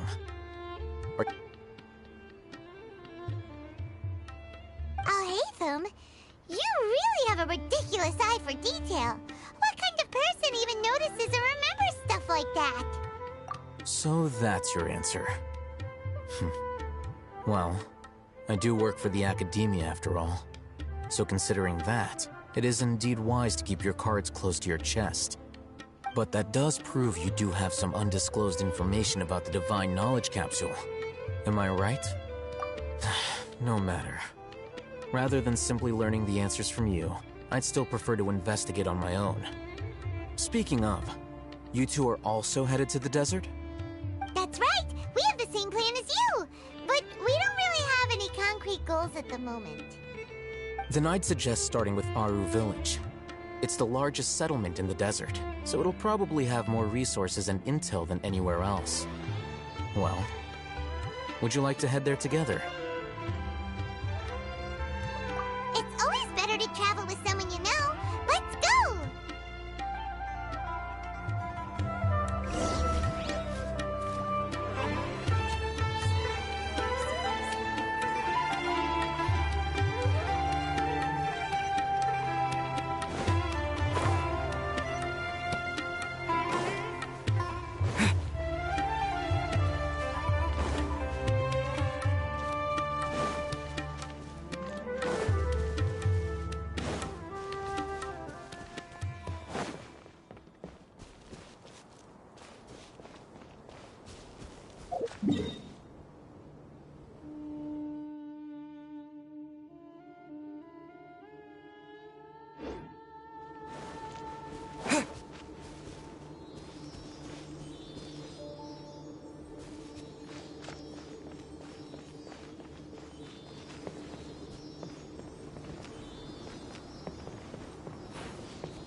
Hey!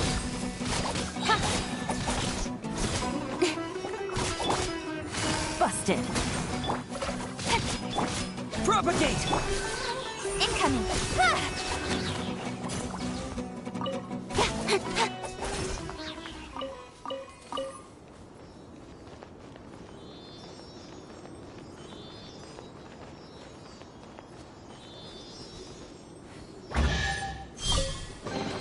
Not bad, as far as treasure is concerned.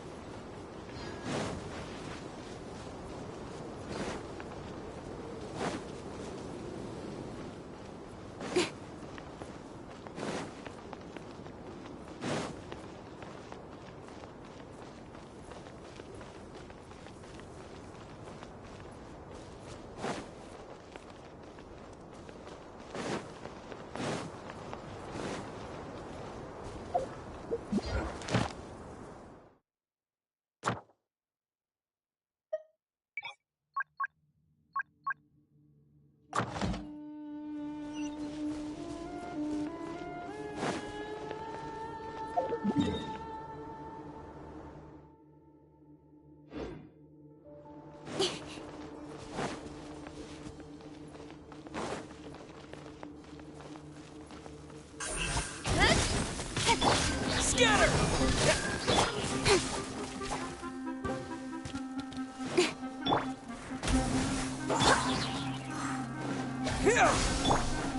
Speed of light. Quietly now.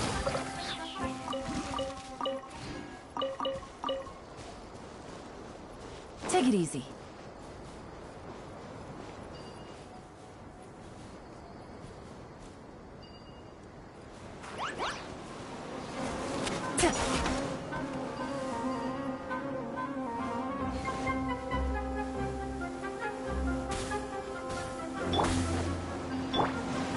Propagate! Hey!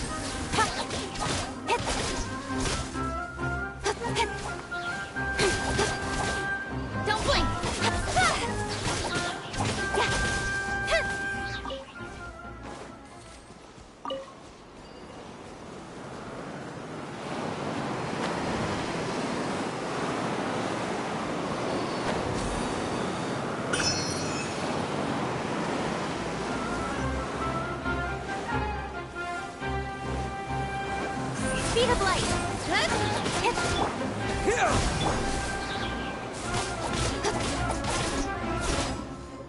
Don't blink!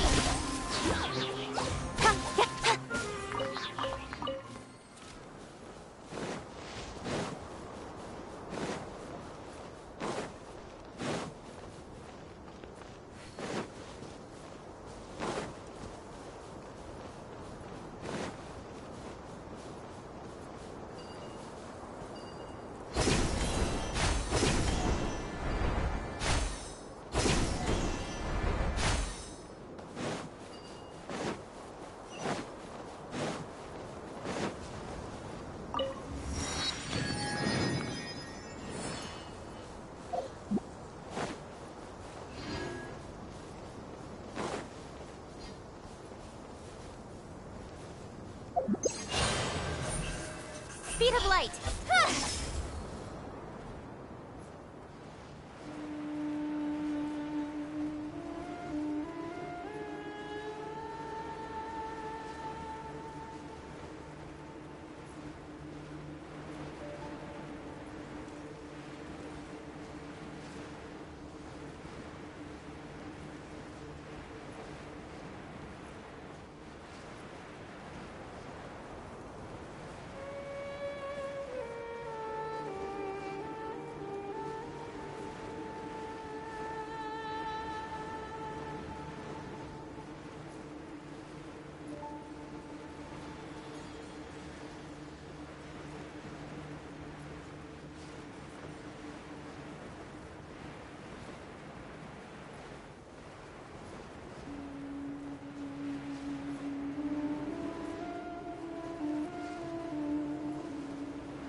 Spring forth!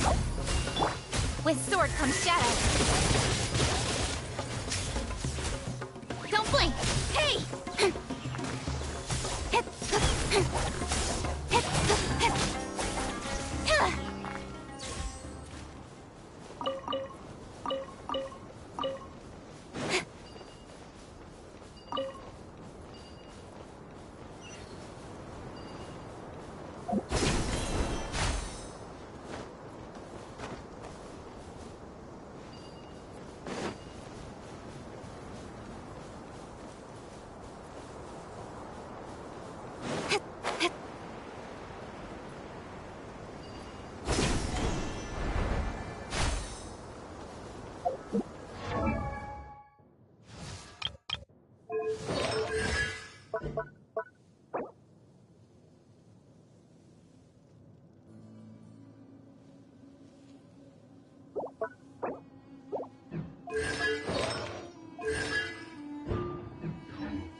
New punter.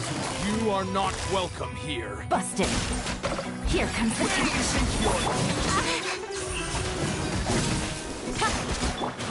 Go as one! Wait, hear me.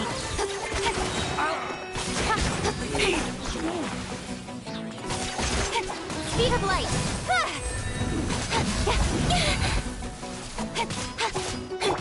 Scatter! Don't blink. Regretful.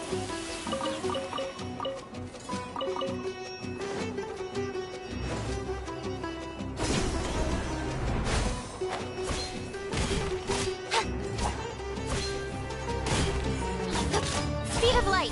Hey!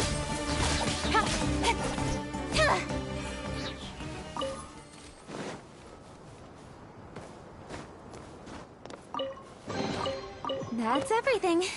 On to the next.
You give, you receive.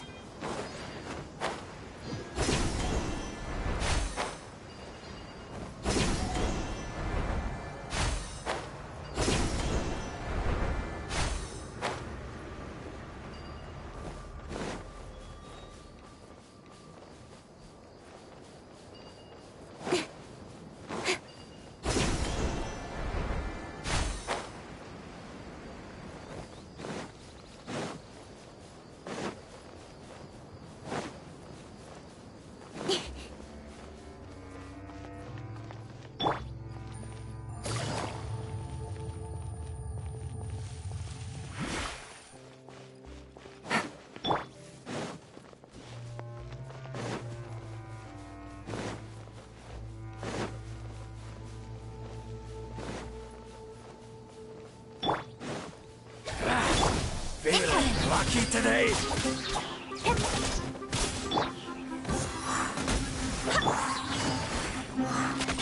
Don't blink!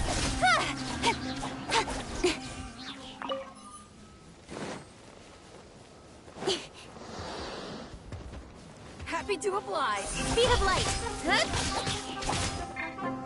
Propagate! Incoming! Hey!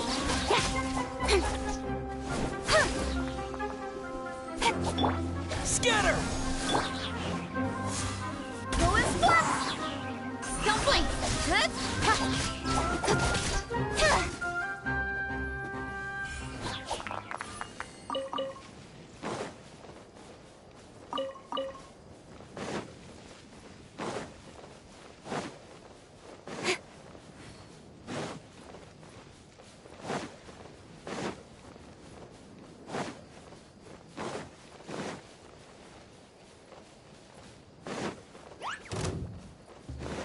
Got lucky that time. Germinate! Nowhere to hide. Speed of light.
Incoming!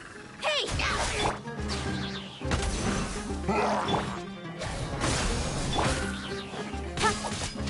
Don't blink!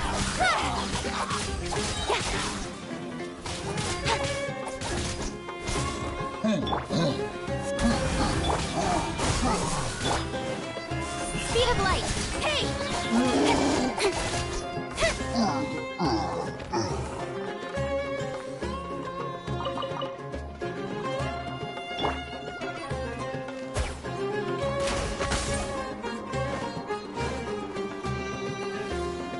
Take it easy. Incoming!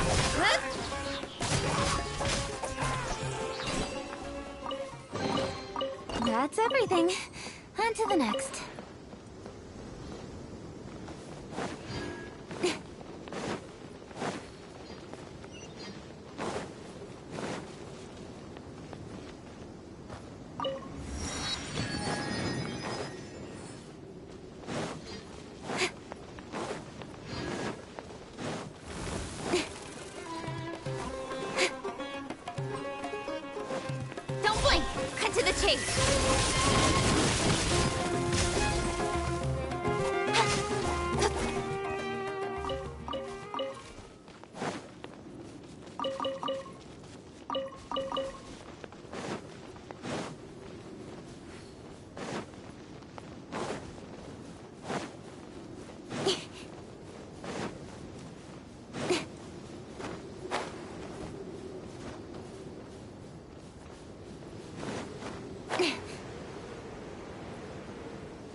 Before us lies Aru Village, the safe haven of the desert folk.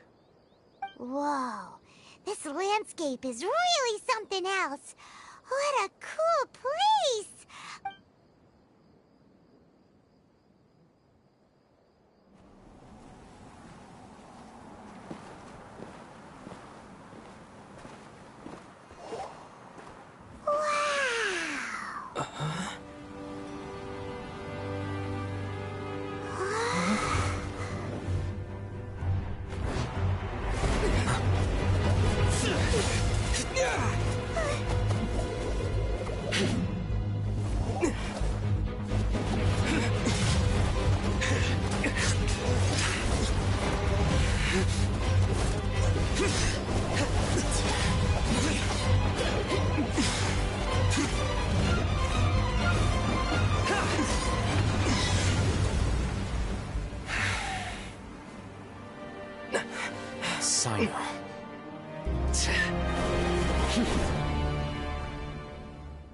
Unless my memory fails me, we have barely spoken 2 words to each other before now at the Academia. Would you care to enlighten me as to when and how I invited the General Mahamatra's wrath? Oh, Haytham. Do not think you can escape my judgment, just because you managed to escape my attack. Judgment? So that's how you'd characterize your actions here, is it? Or would elimination perhaps be a more accurate... Had I used my full strength, not even this traveler would have been able to stop me. Though styled like an assassination, I sought only to ensure that my target would be unable to flee or resist. Standard practice for the Matra, as well you know. Seemed to me more like your own personal touch. Who is that, Alhaitham? Did you call him General Mahamatra? Yes. General Mahamatra Sino, head of all the Matra at the Academia. He's a formidable hunter, and the ultimate nightmare for any who have committed academic crimes. You seem to have placed a lot of trust in Alhaitham, to the point of blocking an attack for him. If I were you, I'd never choose to side with him. I wouldn't believe a single word that comes out of his mouth. I have been pursuing this scribe for a long time. I urge you, stand back and do not seek to defend him any longer. Otherwise, there will be consequences. Has Alhaitham done something wrong? Paimon doesn't think he's as bad as you've made him out to be. I won't waste my breath explaining things. Alhaitham, I saw it during our fight. Take it out.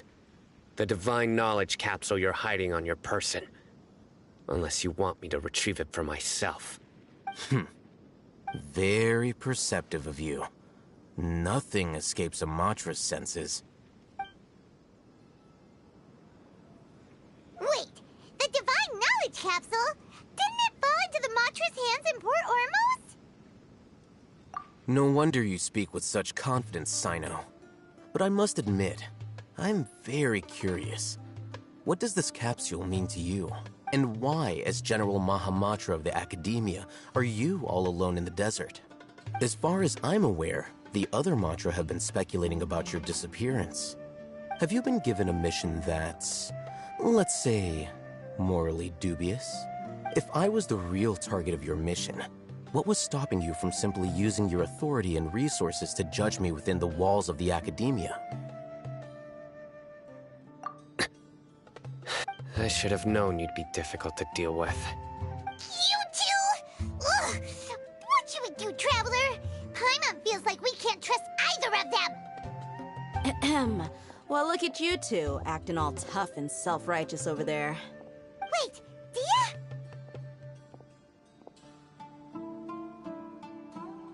Great! Finally, someone that we can trust! You gotta help us out here, otherwise these two are gonna start fighting again! Yeah, sure looks that way. 2 giants from the Academia duking it out once and for all. Not something you get to see every day, that's for sure. Listen, I know you academic types love to fill up your big brains with self-righteous morality and lord your empty rules and virtues over each other. But how dare you bring your petty disputes into the safe haven of Aru Village? It seems like someone's gonna have to beat some sense into your thick skulls until you finally learn to respect these grounds.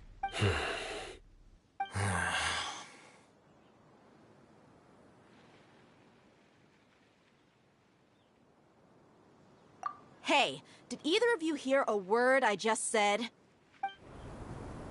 Whoa, what's going on? The wind's so strong. Is this a sandstorm? Paimon's gonna get blown away. Another sandstorm? What's up with these recently? Hey! All of you, over here, quickly! We have to take cover! Someone's calling for us! Oh, this wind is too strong! Let's get over there! That sounded like Candace. Come on, you two. Jeez, are all of you academia folks such hard work? Move it! All right, stop yelling.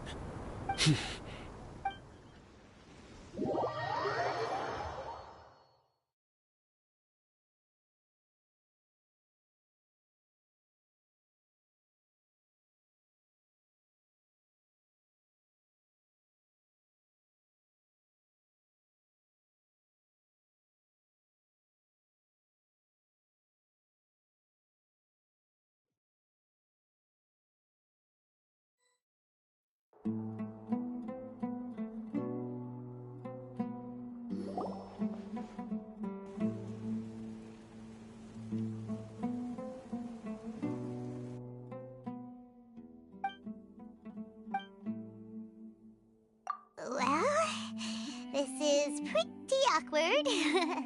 Hey, wanna play sardines with 3 people who wanna tear each other limb from limb? Sure, why not? Sounds fun. The air is so thick and heavy. Paimon can hardly keep floating anymore. My sincere apologies, everyone. This is the home of our village chief. I will have to ask you to make do with this small room until the sandstorm dies down. Please, let me introduce myself. I am Candace, protector of Aru Village. Our savior has come at last! Nice to meet you, Candace. The name's Paimon. Thank you so much for helping us. There's no need to thank me. It's only right to help each other when the weather gets rough. Wow, she's so gentle and caring, like a nice older sister. All right, now that we're all better acquainted, we should return to the topic at hand. As a guardian charged with the responsibility to protect my fellow villagers from harm, I was observing your conflict from afar, even before the sandstorm started. And now that you have set foot within our village itself, it is all the more my responsibility to make absolutely sure that you pose no threat whatsoever to us. So please, have an honest and sincere conversation with one another, and put your hostile feelings to rest. If anyone dares to start anything again while they are under this roof, I will not hesitate to send them out for some quality time with the creatures of the sandstorm. Oh, on second thought, Paimon may have misjudged Candace's character. And that goes for you too, Miss Dia. Do I make myself clear? All right, we got it, Candace. That's what I like to hear. So, which of you will begin? I was supposed to be a mediator, but I might have gotten a little too involved just now. Anyway, one of those two should probably start talking. Wait, that was you trying to be a mediator? I have nothing to hide, so there's no shame in explaining myself. While Al-Haytham wasn't wrong about the other Matra not knowing my whereabouts, it's not because I've been assigned a morally dubious mission. Rather, I've chosen to exile myself. Huh? Exile yourself? A little while ago, I discovered that there was data missing in the Academia's project planning and development files. What little they did report clearly did not match the project's actual progress. As General Mahamatra, I had the responsibility and authority to request an audit. However, to my surprise, the person responsible for the erroneous data was none other than Grand Sage Azar himself. I tried to investigate the issue myself before submitting a formal audit request, but I soon found that all leads and potential pieces of incriminating evidence were carefully concealed from me. I began to realize that they were cautious of me from the very beginning. Unsurprisingly, the Grand Sage rejected my audit request as soon as the submission reached his desk. The power of the General Mahamatra is granted by the sages. You have no right to judge us. So they really are up to no good. I realized then that to the Grand Sage, the Matra are nothing more than tools for the sages to assert and maintain their control over knowledge. The vows that we took, the principles that we strive to uphold, they are meaningless to the academia of today. I believed it would be wise to flee the academia before the sages had a chance to take action against me. This way, they can no longer see nor predict my actions. I will never give up on this investigation. There's no need for someone else to give me power or authority. Once I find the truth, I will administer judgment by my own name. Sino seems to have the same goal as us. We're all investigating the sages. Plus, now that he's no longer the General Mahamatra, he somehow feels a lot less scary. Well, Sino, if that's your story, then why did you see Alhaitham as a target? When I was investigating the matter in the academia, I overheard a conversation between Alhaitham and a sage. The sages asked you to investigate a blonde-haired traveler. Do you dispute this, Alhaitham? What? Like many parts of the project, this assignment was undocumented. Now throw in your suspicious behavior with the Divine Knowledge Capsule, and I think we deserve an explanation. Yes. I was indeed tasked with investigating the Traveler. Alhaitham! After all, the promised reward was so great that hardly any scholar could have refused. The sage told me, once you've completed this assignment, I can give you a glimpse of divine knowledge. A most enticing offer. Unfortunately, those academics don't know me at all. Their words contained one key piece of information, namely that divine knowledge indeed exists. That gave me all I needed to know. From my perspective, the sages are far from trustworthy. Think about it. Isn't it a little strange they're so willing to share divine knowledge with anyone, even as a reward? So, I began my own investigation following the lead of the Divine Knowledge Capsule. In the end, I realized my wisdom in committing to this rather than collaborating with the sages. Had I been less guarded, I probably would have ended up like that Ain al-Ahmar mercenary, incapable of remaining sane for long enough to hold a conversation. You mean that the sages originally planned to dispose of you, using one of those capsules that drive people insane? I'd already given up on the assignment by then. I only told the academia I was waiting in Port Ormos for you to appear so they wouldn't suspect anything. So it came as quite a surprise when I encountered my erstwhile target while investigating the Divine Knowledge Capsule. Criminals do love to talk about coincidences. Even though I ran into the Traveler by chance, I had no intention of providing assistance to the academia. Also, you should remember, you were the ones who decided to follow me and strike up a conversation after I left that tavern. That's true. Alhaitham helped us out at Caravan Rebat as well. Maybe he's telling the truth. I'm willing to apologize, if that's worth anything to you. I took the Divine Knowledge Capsule behind your back because I judged its existence to be a significant risk. I felt that it would be best for no one to interact with it before it had been properly studied. After all, curiosity often proves to be the most dangerous thing in this land. You should be well aware, Scribe Alhaitham, that curiosity can also lead you to danger and suspicion. Answer me this. Did the sages share any information about their project with you? Have I not made myself clear? You and I are both distrusted by the academia. Do you really think they would tell me anything? Fine. Although you haven't completely proven your innocence, I won't regard you as an enemy, for now. As you wish. Good. I'm glad to see you two clearing up your misunderstandings. And now you, Dia. I believe it's your turn. Oh, sorry. Whatever the boys were talking about must have been so boring that I spaced out. My situation is pretty straightforward. My employer, Dunyarzad of the Homayani family, is friends with the Traveler and is currently recovering from her illness at home. I had nothing going on, so I decided to return to Aru village for a visit. I was actually looking forward to a pretty exciting time getting back together with everyone here. But then I saw these two random guys in the middle of a pointless argument. It ticked me off, and things went downhill from there. Is that all? Well, I will admit that definitely sounds like your style. In that case, welcome back, Dia. That's more like it. I missed you all so much, Candace. Whoa! What was that sound? No need to worry. Now that you're no longer at each other's throats, please make yourselves at home. I'll take a quick trip outside to clear out some of those creatures in the sandstorm. Creatures? In the sandstorm? Are you sure you don't want some backup? Fighting in a sandstorm is not for the faint-hearted.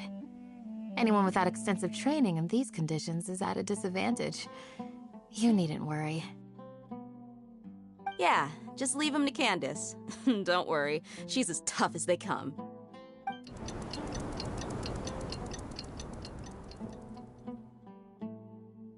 The wind's died down.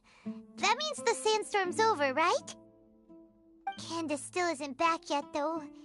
Is she alright? Maybe we should go out and check on her. When you put it that way, even I'm starting to feel a little worried. All right, let's go. We've been here long enough, and the boys are as chatty as the floor.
Join the Aramites and embrace a wonderful new life.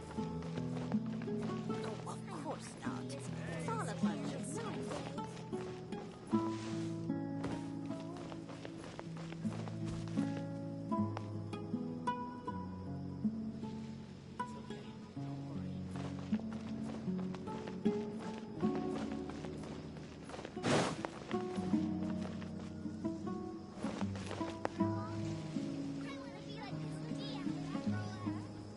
Join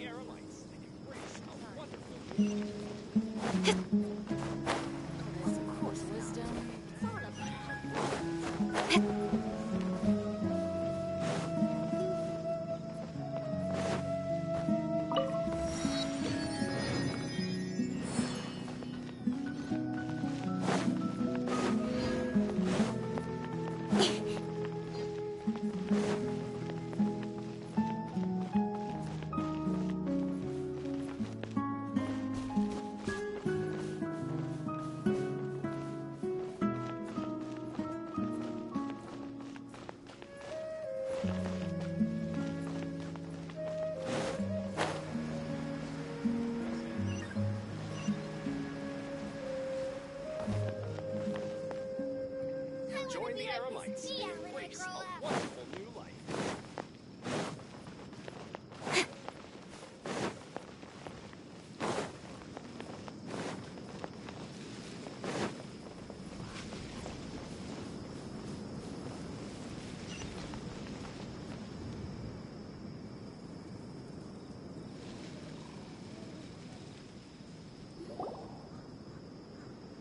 Candace, you're still fighting? You've been out here dealing with these creatures the entire time? Yes. They just keep coming in waves. I've lost count of how many I've defeated. Before I realized it, even the sandstorm had stopped. Ah! Here comes another wave! Leave this round to us. I got interrupted earlier, but now I have something to take my anger out on. It's been quite a while since I've seen the Flame Mane in action. I'll leave these to you then. I'll be sure to put on a good show. Let's go!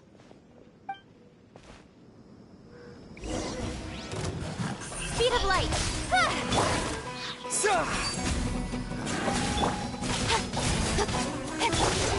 Quietly now. Things are about to get dicey. Incoming! Hey! Here comes another wave! When are they ever gonna let up?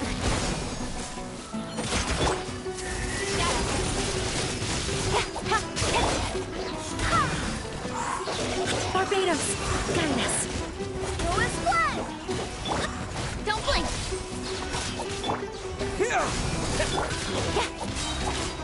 Nowhere to hide.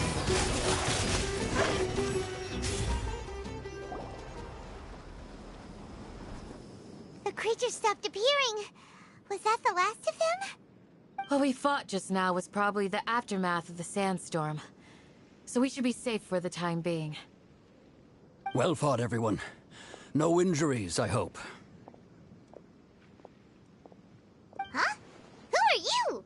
Ah, my apologies. I haven't had a chance to greet you yet. I had my hands full taking care of the village's elderly and children. I am the chief of Aru Village. Everyone usually calls me Uncle An. Sir, I am also originally from the desert, but I have not been back for some time now. May I ask if such sandstorms are common? I can't say they've always been common, but recently the storms have become increasingly severe and frequent. Besides sandstorms, we also occasionally get earthquakes. According to an investigator who stayed in the village a while ago, these unusual natural phenomena are related to the withering of Irminsul. Another effect of Irminsul's withering. So, Irminsul's withering causes withering zones in the forest, and sandstorms and earthquakes here in the desert? Everything in the natural world is inextricably connected to Irminsul. These regional symptoms can indeed be a reflection of Irminsul's present state. Everyone in Aru Village needs to take good care of themselves. Speaking of which, why haven't I seen a single village keeper since I got here? Village keeper? Who are they? Village guards like Candace? Does your curiosity know no bounds? Village Keeper is how Aru Village refers to mad scholars exiled here by the Academia. Most of them are scholars who lost their sanity after a period of training in the Avidia Forest. The Academia believes that their crazed mutterings may have a negative effect on the psyches of other scholars. So, they're forcibly exiled to the desert. Though if you ask me, it's all a boatload of nonsense. Alas, that's exactly what we've been trying to investigate. One by one, the village keepers have been mysteriously disappearing without a trace. But no one in the village has ever seen them leave. If you're planning to stay around the village for the next few days, I'd appreciate it if you could keep an eye out for them. I've had encounters with those people in the past. I'll see what I can do to help. The Matra are the ones responsible for their exile. Now that you're no longer with them, are you trying to alleviate your guilt and atone for your past sins? I'm fascinated by how you think. Mock me if you will, but if you are guilty, I will eliminate you, regardless of my position or identity. Oh, you're the former General Mahamatra. You must be an expert in these kinds of investigations. Thank you for your help. Is it because you're reminded of Hypatia? Oh, these poor scholars. First they lose their sanity, now this! We need to help get them back home, safe and sound. But, is it really a good idea to tag along with Sino? You seem like you really don't trust him. I'll be grateful for the assistance. No doubt you will do a better job than some of my former subordinates. Let's start by finding a spot to share what we know so far.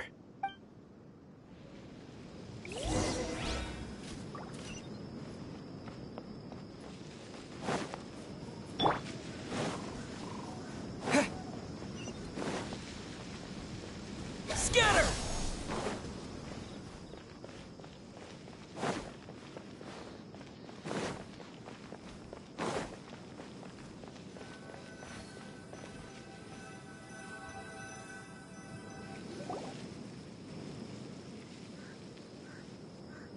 Although I've sent myself into exile, I'm still doing essentially the same things as before. Do you still have any questions for me before we start our investigation? One of my former subordinates told me that this title has its origins in a strange incident. The Academia has long exiled mad scholars to Aru Village. A mysterious phenomenon exists here. When mad scholars first arrive, they are as incoherent and deranged as before. But after spending some time here, they invariably begin to calm down. Initially, the people of Aru Village greatly resented having to take in the mad scholars. But a strange incident one night changed that. Aru Village was struck by the strongest earthquake in living memory. Seeing buildings on the verge of collapse all around him, the then chief of the village was preparing to take everyone to safety. Suddenly, he noticed a mad scholar crouching in a corner, caressing the ground with his hands. A soft, green light radiated from him, like a divine glow against the backdrop of night. Despite the powerful tremors that ripped through the ground that night, all the houses remained upright, almost as if they had grown roots reaching deep into the ground. In the end, not a single building collapsed, and no one was hurt. After that, the people of Aru Village treated the mad scholars with greater kindness, and began to refer to them as the village keepers. A soft green light? A mad scholar protecting Aru Village? Paimon thinks so too. Actually, Sino, do you know if any of the mad scholars continued to wear their Akasha terminals at Aru Village? In theory, they would continue wearing them so the Academia could still monitor their activities. With that said, the main Akasha system would no longer have any interaction with them. Oh, no wonder! Everything makes sense then! Add in the fact that they calmed down, it was probably Nahida who calmed them. If you are able to draw a conclusion from this one story alone, then it appears you possess much more information than I do. So, what do you make of the story?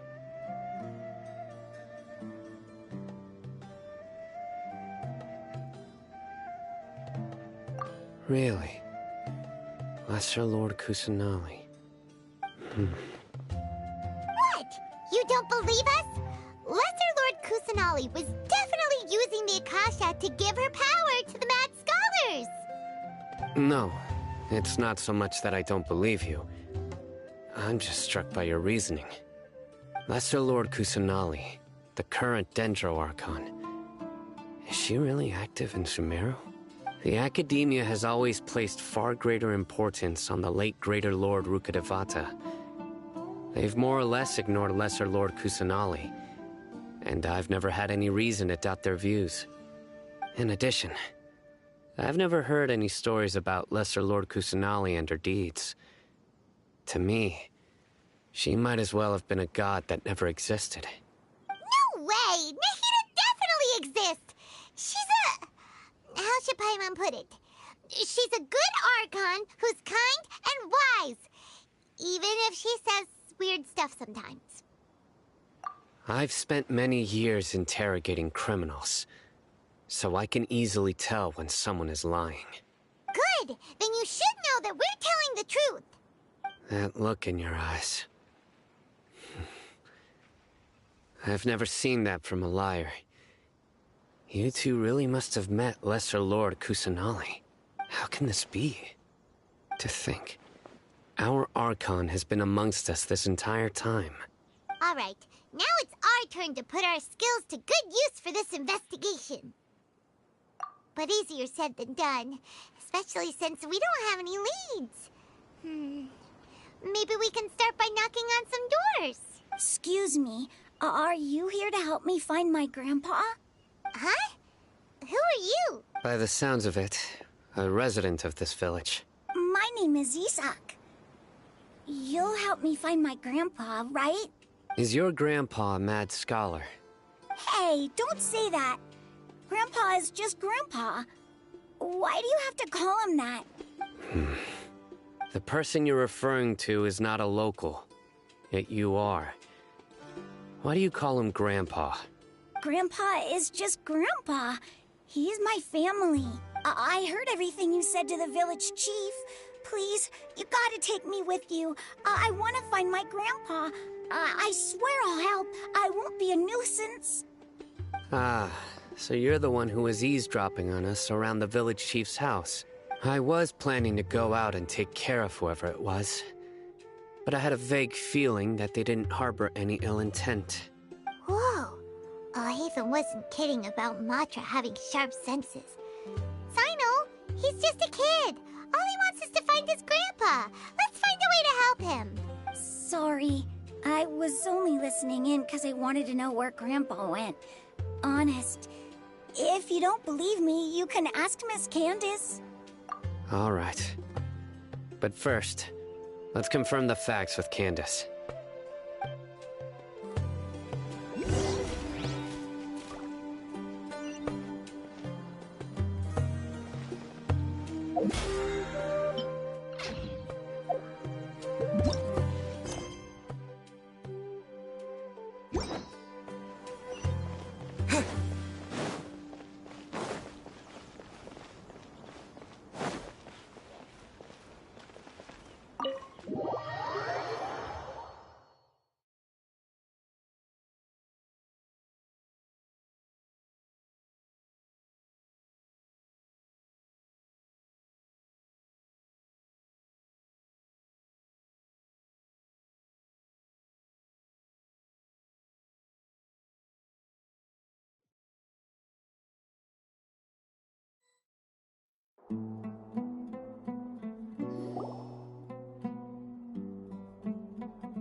Sino is super vigilant.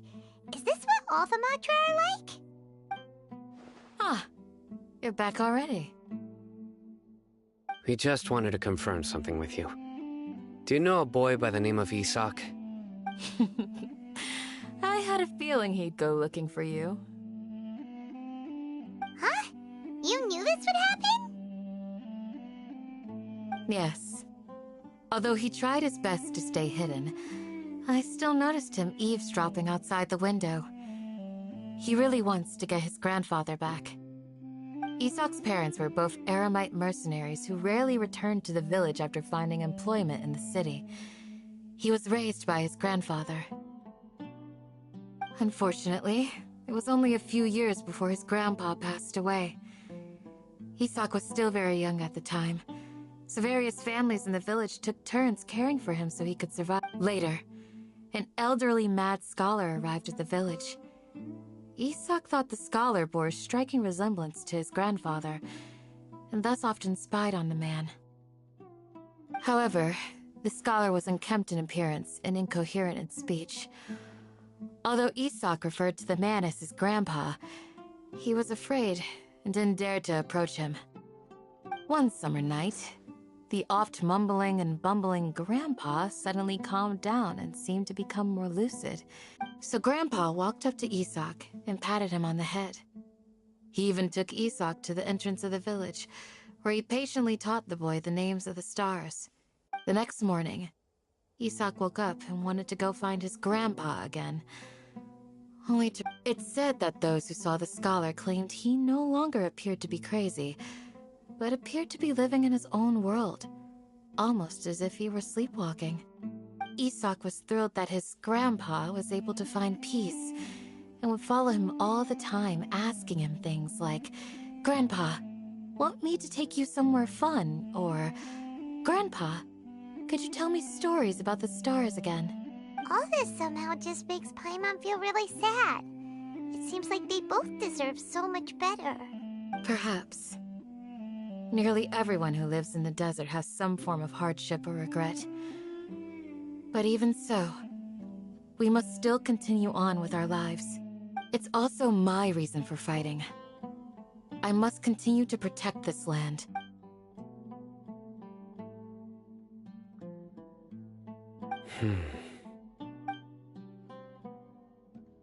Maybe the people have always had a considerate god watching over them. Huh? What did you say, Sino? No, nothing. As long as Isak keeps his word and doesn't get in our way, we can take him along. Perhaps you are more compassionate than I gave you credit for. Please accept my thanks on Isak's behalf, Sino.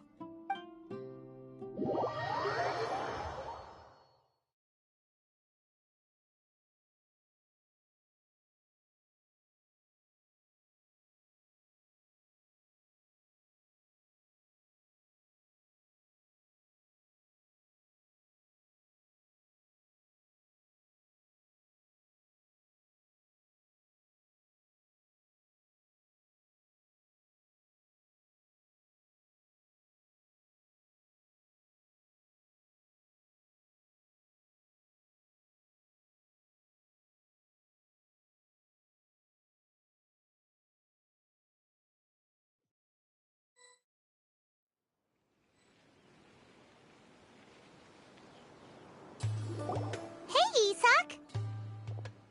Oh, it's you guys! We've cleared everything up. Let's go find your grandpa. Really? Wow!